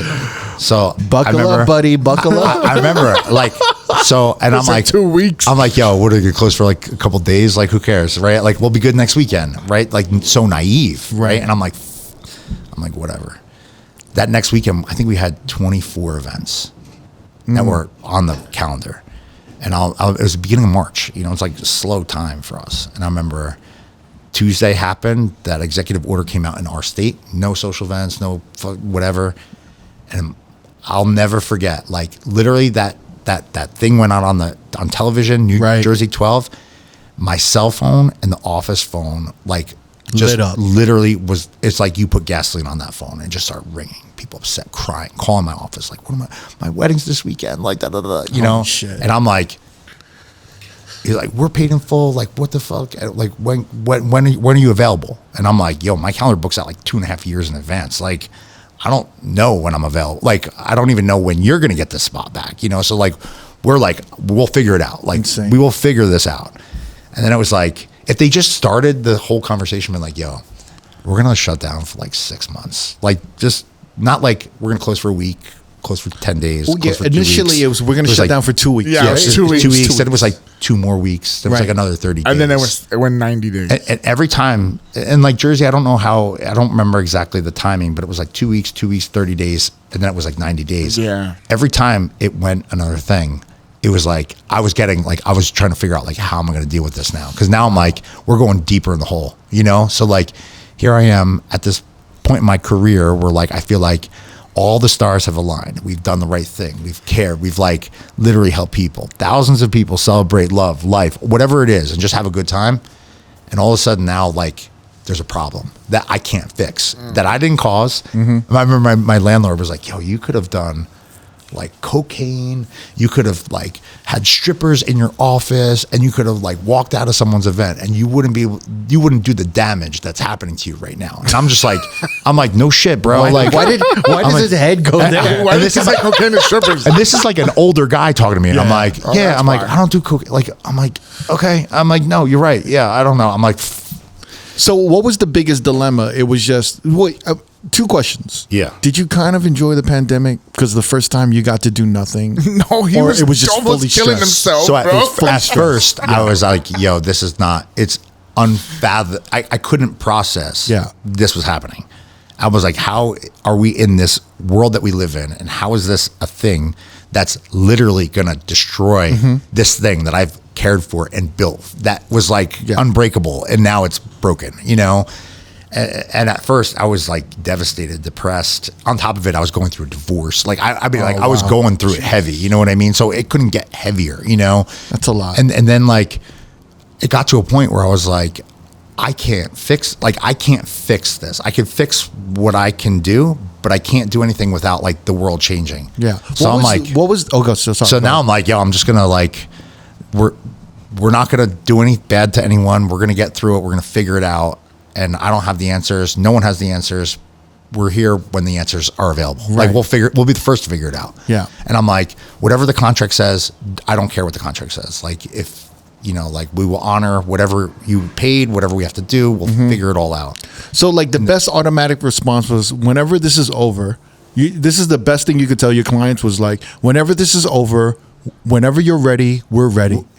Right? It's probably took me 6 months to get to that point. So there was like 6 months of like Of just people freaking the fuck out. And I mean, people- people September. crying, panic, Yeah. people coming like, I'm gonna fucking sue you. I'm gonna come and find you. But and I'm like, what are you talking? Like, I don't. what? You didn't do any- Like, Yeah. it's not, I didn't cause it. people you know, probably wanted their money back. it was right? emotion. So like, I just had to learn how to deal with it. Right. So like, it was a thing I wasn't familiar with, but I like used my knowledge of like listening to people. But were you giving people money back, or you were like, absolutely, I can't do that?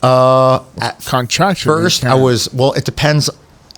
I think there was a couple things. Like at first, I was trying to like take care of the problems that were the most extreme, the quickest. Right. So like when someone came to me and they're like, my parents just died because of COVID, you know, like Right. my fiance's on a ventilator. Like I was not holding someone's money. Like there's a Yeah. like it's, you get what you put out in For this sure. world. You know what I Yeah. mean? But then it got to a point where like people were like, it was everything, you know? So I just tried to like, okay, well, like, are you having this party? Oh yeah, you're having this party. So like, we'll be here for you when you're ready to have it. Whatever it looks like, we'll figure it out. It was all situational. You know? Yeah, everything. So I would say off the top of your head, would you say like 30% of the contracts you had to refund? Or it wasn't even that great? it wasn't, I don't even know if it was 30%. There was a good majority that we did refund, or we worked out some type of agreement to like resolve. We still have a couple of dates in our system that are like IOUs still. Like they are Still to this day? Still to this day. Wow. You know, like, but you got to think of the scale. Like at one point it was 1,483 weddings that we had. Damn. And then there was another round. Damn. Right. So like, that's how backlogged we were. And we were working at, and then what happened as a result of that is like, I got to look at the business and fix what was wrong. Like I was doing things that I'm like, why am I doing, this doesn't even make sense anymore. Like, so you know were what I mean? like, So you like, were analyzing everything, right? breathing Yeah. let me like look at things and being like, yo, this, I don't want to do this. I don't enjoy this. Like life's short. Like we're not spending our time on this. We're not wasting energy on this anymore. It has to make sense or we're not doing it. That's the, like what I learned through it. Right. And I'm like, I got to enjoy my time. Everyone has to enjoy their time. Everyone has to be happy. Like we're doing things that just don't make sense anymore. As we started to build our way out of it, you know, we went through like 3 years where we were doing like weddings on a Monday, on a Tuesday. I know you guys party Mondays and Tuesdays and Wednesdays out here, but like weddings typically are like Friday, Saturday, Sunday. Right. Thursday, Friday, Saturday, Sunday. And like we were doing like a year and a half of like Tuesday nights, Saturday nights, Tuesday night. It doesn't matter what day it is. Like we're doing, I remember the month of August after like the world opened up again, I think there's 31 days in the month. And I think I did 29 events. Wow. In 1 month. I mean, it was like unforgiving, and you know? Is it also it's kind of tough, right? Because it's like, it's revenue that is already contracted.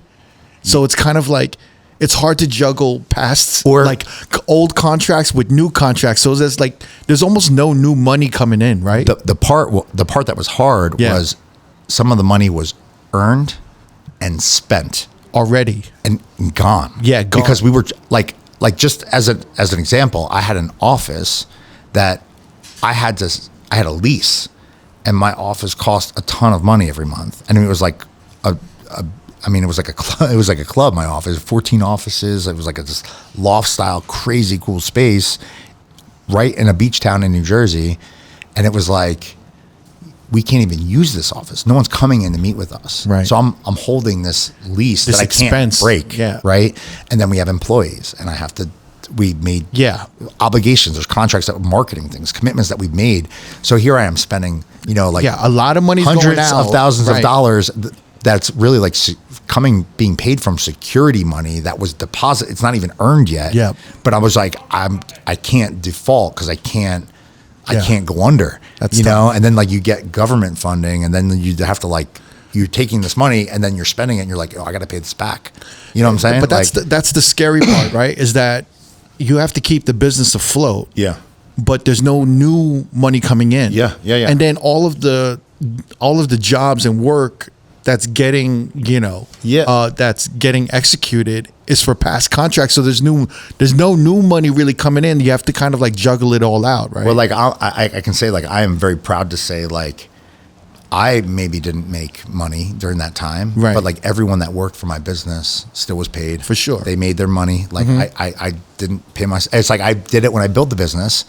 I did it again. You know what I mean? I literally was taking a salary draw that was like embarrassed. Like it was like just not even enough to cover my bills, but it was like I could live off the rest out of my savings that I had kind of like amassed, and like literally just enough to get through like this period of time. That period of time ended up being like 3 years or 4 years almost. Not till like 2022, 23 did it kind of start like even out a little bit. I would say like last year. I would say like 2024. Yeah. Because he said Yeah. you went back on 21 of August. Yeah. So 2024 it kind of evened out. Yeah, and now like we're finally ahead, but like the time, like now the culture is different. Like the impacts of the pandemic are just starting to be felt now, and like Right. I could see it as a DJ in the private space. I could see it even how like nightlife is so different now. You know what I'm saying? It's because like these people that go out now, like where were they 5 years ago? Well, they weren't. There was nothing going on 5 years ago. So did you know what I'm raise your rates? Like after like kind of when you opened up in the pandemic, you almost have to raise your rates because you're busy. We had to because Right? there's only so much time, and you can't commit your time because like there's like we've gone through so many different And things with everybody. you almost so- need to get, and it's like inflation with except with like private events and DJs. Literally. Yeah. But it's like you have to almost make a 25% additional for the 8 or 12 months that you weren't able to kind of like commit, and right? pay yourself like what you used to make, but like Yeah. know that you're getting all this and like only can live on this little bit. You know what I mean? Yeah, like, yeah. I've never worked harder in my life. I've never worked for less in my life than going through that. But it taught me so much. And what it allowed me to do is fix the business. It allowed me to like fix my world with like my children. It allowed me to build a world with my wife now. Like the time that was pushed on me in the pandemic is what allowed a lot of things to happen. So like as terrible as it was a blessing in a lot of respects, because like if I didn't stop, Right. I don't even know if I'd be able to be sitting here, because I was on like, I mean, in 2019, I think I did 230 events. And I played in 5 countries and 17 states. I mean, I was like constantly on a plane. I was constantly moving. I was constantly doing this, constant. And at the end, it wasn't like I was like putting that money in my bank and buying an S580. Like I was spending more money. Like I was spending more money because I was making more money. But like I wasn't like spending money on like me. It was like spending more money on making the other things happen so that my life can continue. Right. You know what I'm saying? Like it's tough when you're building a business. You don't see it. You know what I mean? You don't see it because you think like you want the business to grow, and usually whatever you put into the business, it ends up growing. But then you keep putting in more, but then you're not like paying yourself properly, and you're not like. It's hard, and you're not spending enough time with like your family or anything. So I kind of want to. Can we go a little like deep into like what was it that you learned about?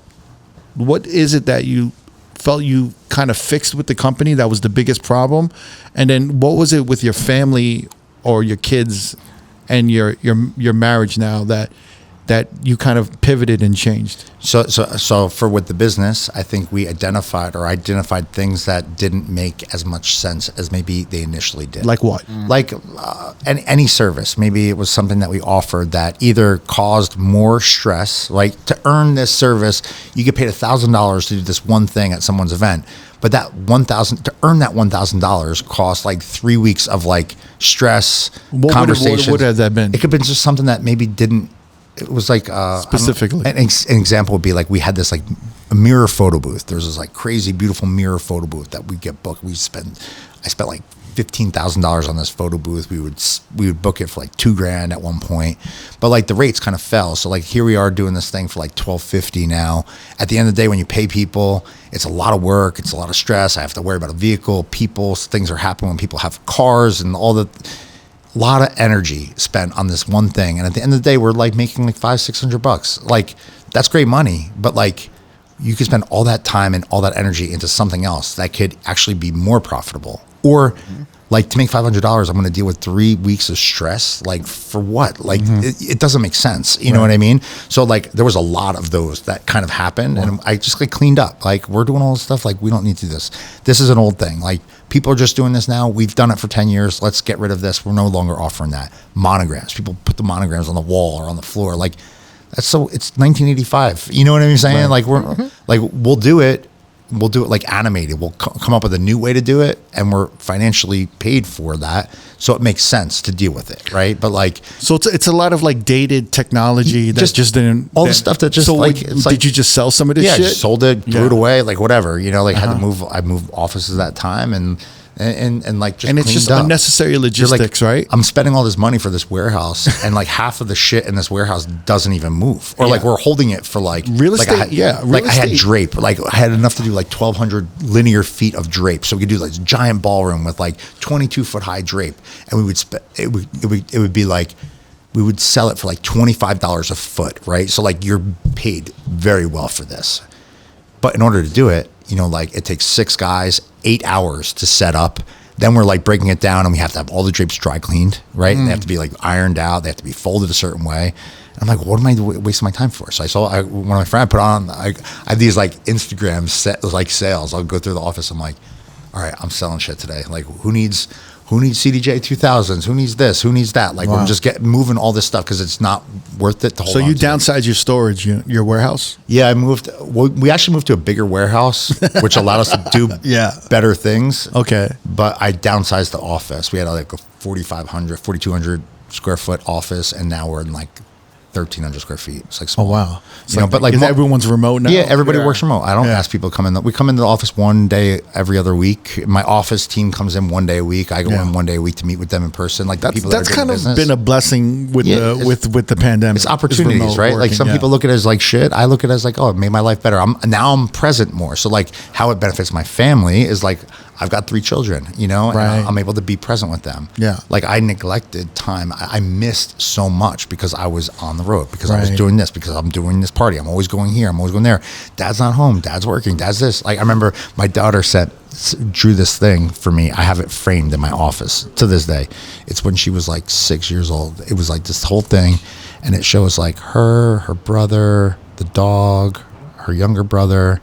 And it had me like on the side, and it said, it was a picture of a stick figure of me DJing, and it said my dad's DJing, and it said like people, and it said go DJ, you know. And I was like, why did you do this? And she's like, because you're always doing that. Oh wow. Like this is our family, and you're always doing that. And I remember like that, like God damn, like it was like heavy, bro. Like those are like life lessons. So like my daughter would I would do radio work. She would sit in the office with me when I would record stuff live. I always tried to like make it a vibe, but I realized like I missed a good part of her life, and I never wanted to be someone that like I never wanted to be that kind of parent to my kids. So like I worked on building my relationships back with them. I had a great relationship with them, but like the pandemic allowed me to like go for a bike ride, go for a walk. I mean, like whatever you want to go kick the soccer ball? Okay, I'll go do that because I can do that today. You know what I mean? Like it's tough. I think I started realizing that as well, where it's like I fit my family in to my work schedule, you know, and they accommodated to my work schedule,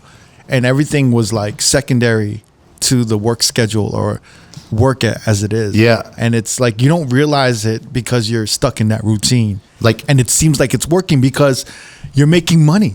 You know, I thought I was doing the right thing. It wasn't like I was not doing the right thing. I'm like, money. I'm like, you guys have everything, right? Like, yeah. And they're like, my son Justin, I'm very close to.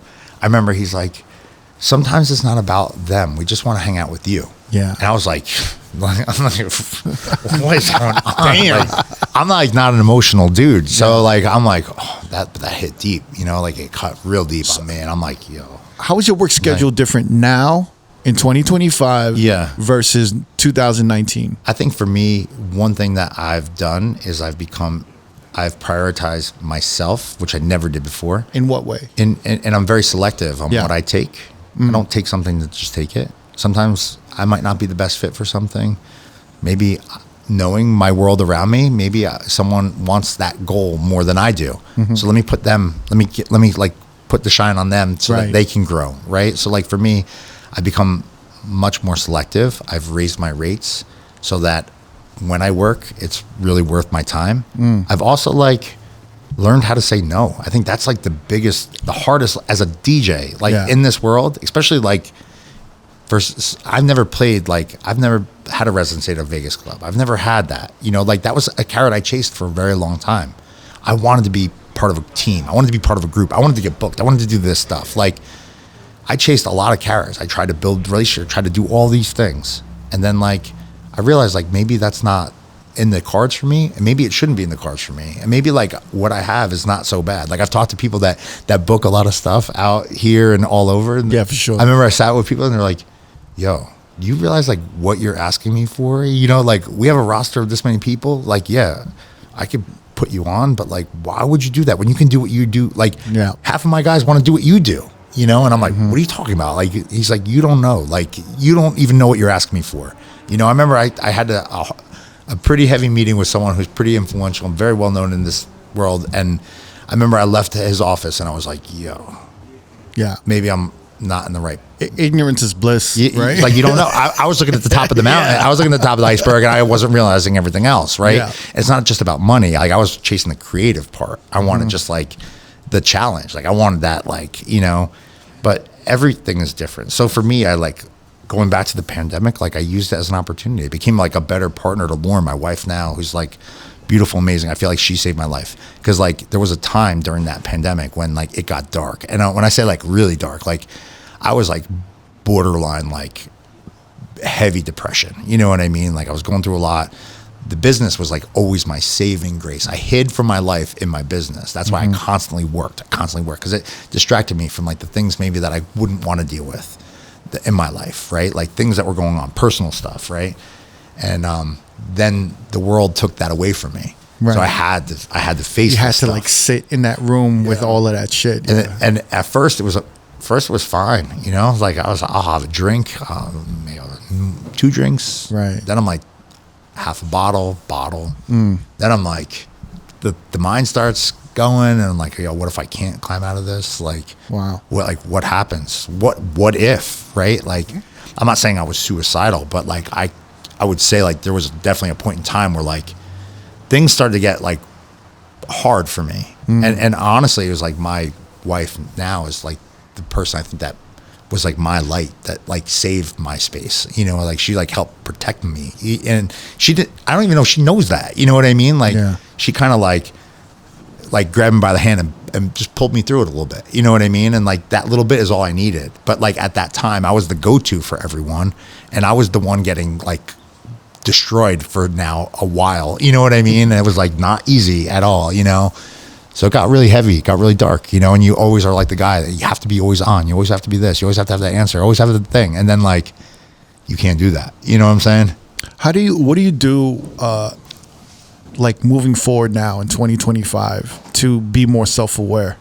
Is there anything you do? Like, do you speak to a therapist? Is there someone you confide in, or is there like a routine that you try to do to be a little more self-aware and to give yourself more time, more grace, and juggle the work and spend more time with family and shit? I think therapy is. I've never done therapy.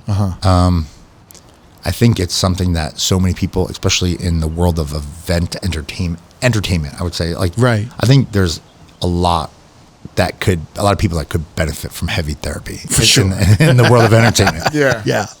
Not just like private event guys. Like I know a lot of people are fucked up, and like you need someone to talk to. I'm not throwing shade at anybody. Just saying like it's okay. I think like for me, I just try to prioritize like what feels right, and like I've struggled with like weight gain, weight loss, like this, that. Like I've tried to put myself in routines where I stay active and I take care of myself, and I like try to protect time for me. Yeah. Every day, a little bit of time every day. Like a little bit of time to just, if you're scrolling on Instagram, going on TikTok, watching TV. Like I don't watch TV or any of that stuff, but like go for a walk my dog. Like do something that's not like putting myself into a hole or like something for you. Whatever. Something for Well, you're not go to just the chasing gym, like right? the dopamine, like with like, And like the detox from like the dopamine is like the hardest thing, right? So like for me, like, and you could say like social media is dopamine, like all this stuff is, but like it's different. You know what I mean? Like I think like being able to choose how you spend your time is what wealth and success brings, right? Like being able to say no is like something that I feel like is a result of like working really hard. For sure. You know what I'm saying? Like, Yeah. and I don't mean wealth, like that's probably not the right thing to say, but I think like for me, being able to say no is like, I feel like I've earned that. And the journey was not like, you know, like all along the way, everyone's told me this will never work. This is the worst decision. When I started doing private events, like I remember I was like charging $13.50 when I started my business way back when, and people were like, they'll never pay that for you. And I was like, okay. I'm like, well then I'm gonna try, you know? Right. And I remember I was like, yo, maybe I'll do like $11.50. And I remember $11.50 was like, no problem. I'm like, okay, doing $13.50, no problem. Then I'm like, if I can get $13.50, I'm going $50.50. It was like everything that if I listened to everyone else tell me what I couldn't do, I would have never done anything. Yeah. Like, but even the people that were like the closest to me and the supporters of me and my friend circle, they were like the ones that were like trying to cap, you know. You're crazy. And I feel like as DJs, and it's not just private event DJs are the ones that get in the way of allowing themselves to grow through the plateau. Like DJs, we're the only world of people, and maybe not everybody, I'm not saying that like whatever, but I feel like as an industry, like DJs put more caps or glass ceilings on themselves than like anyone else, I feel like, in any other industry. You know what I'm saying? Like I feel like we always like base ourselves on what others say or do, not like what you can actually do. Because it's like you're almost like pre-programmed to do. Why do you think know that what I'm is? saying? I don't know. I feel like it's a culture thing. And I don't know. And I'm not saying it. I know some people might hear this and be like, "Oh, dude's crazy," whatever. But like, if you think about it, like you only do what you can do based on like what others say you can do. You know what I'm saying? And like that's a problem. I feel like I've always tried to like. I don't pay attention to like what a lot of other people do because I don't care what they do. That's like that's their lane. That's not my lane. You know what I mean? Some people look at me like, oh, I can do what that dude does. I can get this. I can get that. Maybe. Like, then go do it. Like, you're the one saying that. You know what I mean? Like, I'm not asking what you fucking do. I don't care. You know what I mean? Like, who cares? So, you know? So what's your rate right now? From 1100 to From 1350. 1150? Yeah, In so- 2025, what is Jason JANI's rate? We'll bleep it if you want. No, yeah. I for me, Or is it on the website? it's on the website. I like, so like for local events, I start at 5,000 just for like just walking in and doing music for something Nice, for 4 yeah. hours. For like what I call regional events, which is like greater than like an hour and a half from where I am, it starts at like 7,500, and destination starts at 12,500. That's just for music. Nice. Everything else comes on top of that. That's great. So like everything else on top of that is like what is like, you know, that could double it, it could triple it, it could, you know, whatever. So You hear that, Kanye? Next time you want to book him? oh man, I wish we could. I mean, I don't even know if I should say that. Like, No, you no, know, no. like, dude, I wish I could go back to some of those times. What I was saying, It's but rough. like, It's rough to deal with celebrities, or especially like musicians or rappers, because they're so sporadic. yo, I have a picture of Kim and know? Kanye when they first hooked up, like Yeah. on my office. I remember Chris came into the office. He's like, "Yo, you gotta take that down." I'm like, Right. what do you do now? Like, I'm not even paying attention. I'm like, oh shit. I'm like, what did he do? I'm like, did he really? And I'm like, I had to pull up. I'm like, yo. I'm like, that's fucked up. Earlier when we were setting up, you said that there was a point where the company had 2,000 events one year. Yeah. I started crunching numbers quickly in my head. You said it was a number that was so sickening to you that you had to pay all those people out. Yeah. What was that number? So we do our payroll. The payroll's done every other week. Yeah, So every like 2 weeks.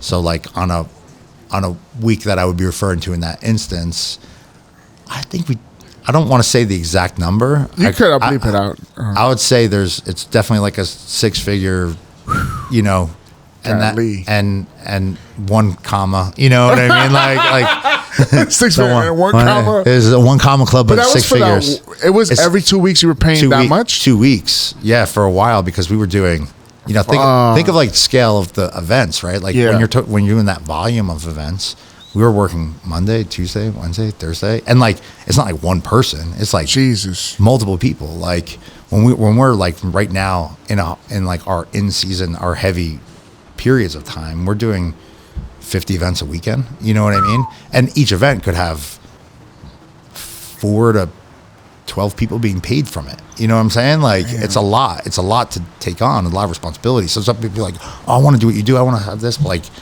I always like saying like, yo, do you like, are you sure you there's a lot to it. You know what I mean? Like, can you take that on? Like, are you able to do it? You know?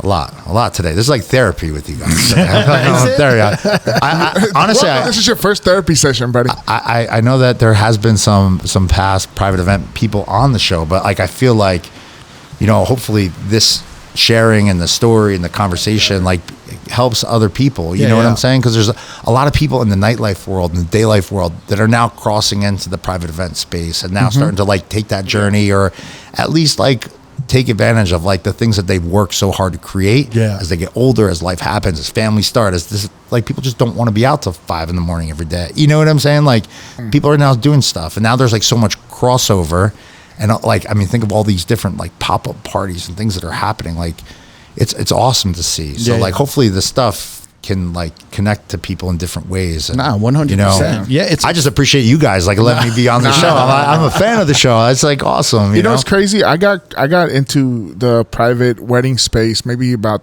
3 years ago now, and the first person I called was Nick. Yeah, and I needed Nick Spinelli. I needed some guidance, and I was like, "How do you do this? How do you?" And he broke it down like what you guys probably do. Yeah. And he like put me on. So I my private event shit comes from the three of you. Yeah, without even knowing it. Well, Jamie's been doing a lot of like private events for like Latino influencers. Yeah, the Latin influencers, right? In like Cali. Yes. Yeah. Mostly in Los Angeles area. And he's kind of like tapped into there where, you know. I got my first bride.com mention. You know what I mean? So I asked her, like, how many y'all got? Even that. Wait, what is this? Is this like a big deal, bride.com? So it's like Wedding Wire, The Knot, Google. Like we have reviews, and we probably have the most reviews from wedding couples. Really? The most positive? Yeah. Like there's like 6,000 plus. Wow. Especially like, well, I did one of the main Latin influencers wedding, and they did a whole bride.com was at the wedding. Oh yeah, it was a $500,000 wedding. Yeah. And I was there, and then they wrote me down on the article you got to mention. I was like, oh shit. Oh, I've been People Magazine, like I mean, it's like nuts. Us Weekly, like you. I mean, like I mean, there's. It's awesome to be part of some stuff, and we do a lot of different stuff. So like as you cross over different paths, right? Like there's so many different verticals within the world of private events. Like I primarily do adult attended events. There's people that just do teen events, just do kid events, do like mitzvahs and this and that. Like I never did that stuff. I'm not like an interactive like DJ Cleveland Terry mostly does bar mitzvahs. Yeah, shout out to Terry. He's a good dude right there. It's like he does. He's in LA, and he primarily does bar and bat mitzvahs. He does other stuff too. He does like he works. I mean, like I've got people in LA that just work for like Disney stuff, right? Like there's people that just do like work for television shows. Look at like even like Spider as an example. He does like Netflix premieres and like all the like the VIP parties. You know, like when I had something coming up in LA that we couldn't do, I'm like, yo, would you do this? Like, can I link you with him? How does that work like, when you get like inquiries out of like, you know, out of your area? We do destination. So like I guess the thing is to understand like the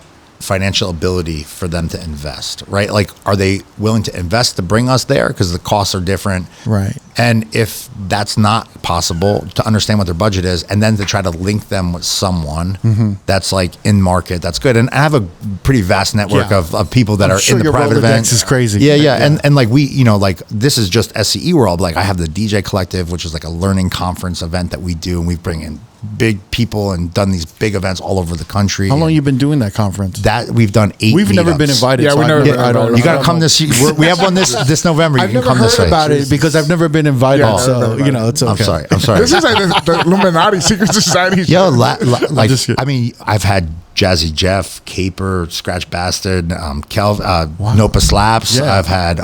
was this in Atlanta? Habib, I did in Atlanta. We did in I'd love to see Tennessee. the We did it content in. from He's that. listing Yeah. all these people we know, No. but Yeah. yet we've never been They all invited. been on the podcast. This coming November, you're invited to Raleigh. how Shout out to all them. How long have you been doing this? We started like conference? 6-7 years ago. Yeah. And what was the intention to start something like this? Basically seeing a void in the learning space for people in the event world that are looking for like 2, 3, or more like 401 level content. Yeah. Performance, business, marketing, sales, but not like you go to a conference, it's usually so vanilla, so generic, so predictable almost. Yeah. And I don't mean that in a shady way. We wanted to create an experience-based learning event that literally inspired people. So like for me, I was always like, yo, Jazzy Jeff, an example. Like he's always been such a legend, so cool. So I'm like, let's put him on in front of mobile guys. Cause like, watch this. Nick Bike, an example. I brought Nick Bike. None of these people know who he is. I'm like, you first off, you need to get on his list. You know, you just subscribe Right. to his stuff. But he played a party and like people were just like, bro. And I'm like, this is what's out there. So like there's this polarizing world. The nightlife world doesn't look at the private event space because there's a lot of reasons why. The private event space doesn't really look at the nightlife world unless they're like a producer DJ that they're playing their records. For sure. And there's so much talent overlap. So like for me, I've always kind of sat in the middle of that space because I've been here and I've also been here. You know what I mean? So like I've always kind of like whatever. So like the DJC, I'm one of 3 partners. Joe Bunn, Brian Bonacisi, and myself started this thing. Started a small meetup that grew, and then it got really big, and we've done like some crazy events. We've done some big So what parties. was the first attendees and now the last attendees in 2024? First attendees was like 8 or 12, and that was I don't know, 2016 maybe 17. I don't know. And then our biggest one was Atlanta or Tennessee. We had like 2 something attend, and this is like 3,500. 200. It's like a $3,500 ticket to go to. Oh, you know what I mean? And we've brought in big people It's that crazy. do different things. And then we're doing this thing. Went to like a virtual kind of like coaching kind of like platform, and we're doing that for like the past year. We just did a small meetup. It was like 50 people in Arizona. We're gonna have one this coming November in Raleigh. It's gonna be 100 people. So like each one is different. It's got its own soul. It's got its own focus and like its own kind of like path. I want you guys to come. I want you to come and kick it. It'll be cool. Awesome. Yeah, we will be. You'll see like a different space. Like, you know, like Vice always had his thing, which was like for a while, and that was like a great event. You know what I mean? Yeah. And like, DJ Vice? yeah, He had the Beyond the Music. Beyond the Music It was like thing. 2 times. Yeah. Yeah. That was with Beat Source. yeah, with Beat Source. So like I went to that and I like saw it, and like, you know, like it was like it's kind of like the same thing, but like for, you know, like private event DJs. Right. Like I went to Vice's thing, and that's how I got to hear Nopa's story. And I was like, yo, this is insane. Oh yeah. Oh, we was there. And Nick was I on- hosted that panel. Yeah, it was great. And Nick was there too, so I was Yeah. supporting Nick. And then That's like when I said R&B and Ribs is the worst name for a Yes. party. and his whole story, like hearing it, I was just like, yo, I can relate to, like, I Right. relate to that dude's story. Like Yeah. no one put him on, you know what I mean? And he like made it happen. And now I see like what you guys did the other day. I texted him, I was like, yo, I'm so proud of you, bro. Like he came and played my party, like when I did it, and he killed it. You He's know what I dope. mean? He's a great DJ. Such a good dude Yeah. too. You Yeah. know what I mean? Like, I love that. You know, like so many people in our world throw so much shade at each other. Like, I wish people like built everyone up. You know what I mean? I mean, some people need to have the shade thrown on them, but some people like, some Some you know, grind. some people need their flowers. They need that pat on the, you know what I mean? I'm Yeah. not saying he needs that, but I saw that. I was like, yo, that is so sick. Like, that is so, like, I followed his story along the way, and I'm like, yo, it's just so good. Jason, thanks for coming through, man, and like taking some time during your SCE conference Yeah. over here. I appreciate But it. yo, like I hope we'll see you again maybe at your other conference. Yeah, this the Raleigh November. one. In November? I definitely love to have you guys come and join us. Yeah. We'll check it out. Experience a little something different. You know what I mean? Sure. And just a different take on different things that we have going on. Maybe guys can play a little party for me, a little Yeah. something out there. I mean, there you do go. something. Do something. Yeah, we have some, We'll use your rates on you. yeah. Nah, but this has been great, man. I appreciate it. I just appreciate you guys opening the door to have someone from like the different side of our world. There's a lot of paths that cross in different ways. Yeah. That we've shared mutual connections, mutual people, like relationships, all that stuff. And I just appreciate you opening a path to allow someone like me to come on your show. Like you guys have done an incredible job and built an amazing platform for yourselves, and you guys should be proud of that. And I just want to say thank you for letting me be part of it with you guys. You know what I mean? It's really interesting because it's like when I was coming up as a DJ, we were very like, it was like there was always like working club DJs, Yep. and then there was like mixtape DJs, radio DJs, event DJs, Yeah, yeah. more wedding DJs, and everyone kind of stayed in their lane, but I was always kind of like, I always respected motherfuckers who had to like grind to make a living, Yeah. But this corporate event space is not. It's I'm very unfamiliar with it. There's a definite like curiosity I have in how it's operated, and you have so much experience for the last 15 plus years. I think Which you is guys crazy. have a big opportunity out here, especially like as these companies and conferences happen. This is like the conference capital of the world. You know what I mean? Here in Vegas. that you Yeah. live in here, and even LA. There's so much out There's a there. lot, Like there's opportunities, and I feel like I appreciate you allowing me to be on here. I appreciate being part of this, but like the lines are drawn in the sand because like we put those lines there, and there's like some DJs that like there's mobile guys that I don't work like them. I've never done that. There's also guys in the club space that I'm like, I don't do that. I don't play like that. But there's a lot of paths that do have overlap. So like I just appreciate you allowing this all to happen. Nah, And man. Of course, just man. just super cool. For real. I'm really impressed with what you've built and how you've like looked after your team and DJs in general. And salute, man. Yeah, thank you so much. It's been a guys, pleasure, really. Jason, John, and I. Yeah. If you want to watch more episodes from R.O.A.D Podcast, click either links on the left or the right. Don't forget to subscribe to our YouTube page and get updated on new uploads throughout the week. Peace.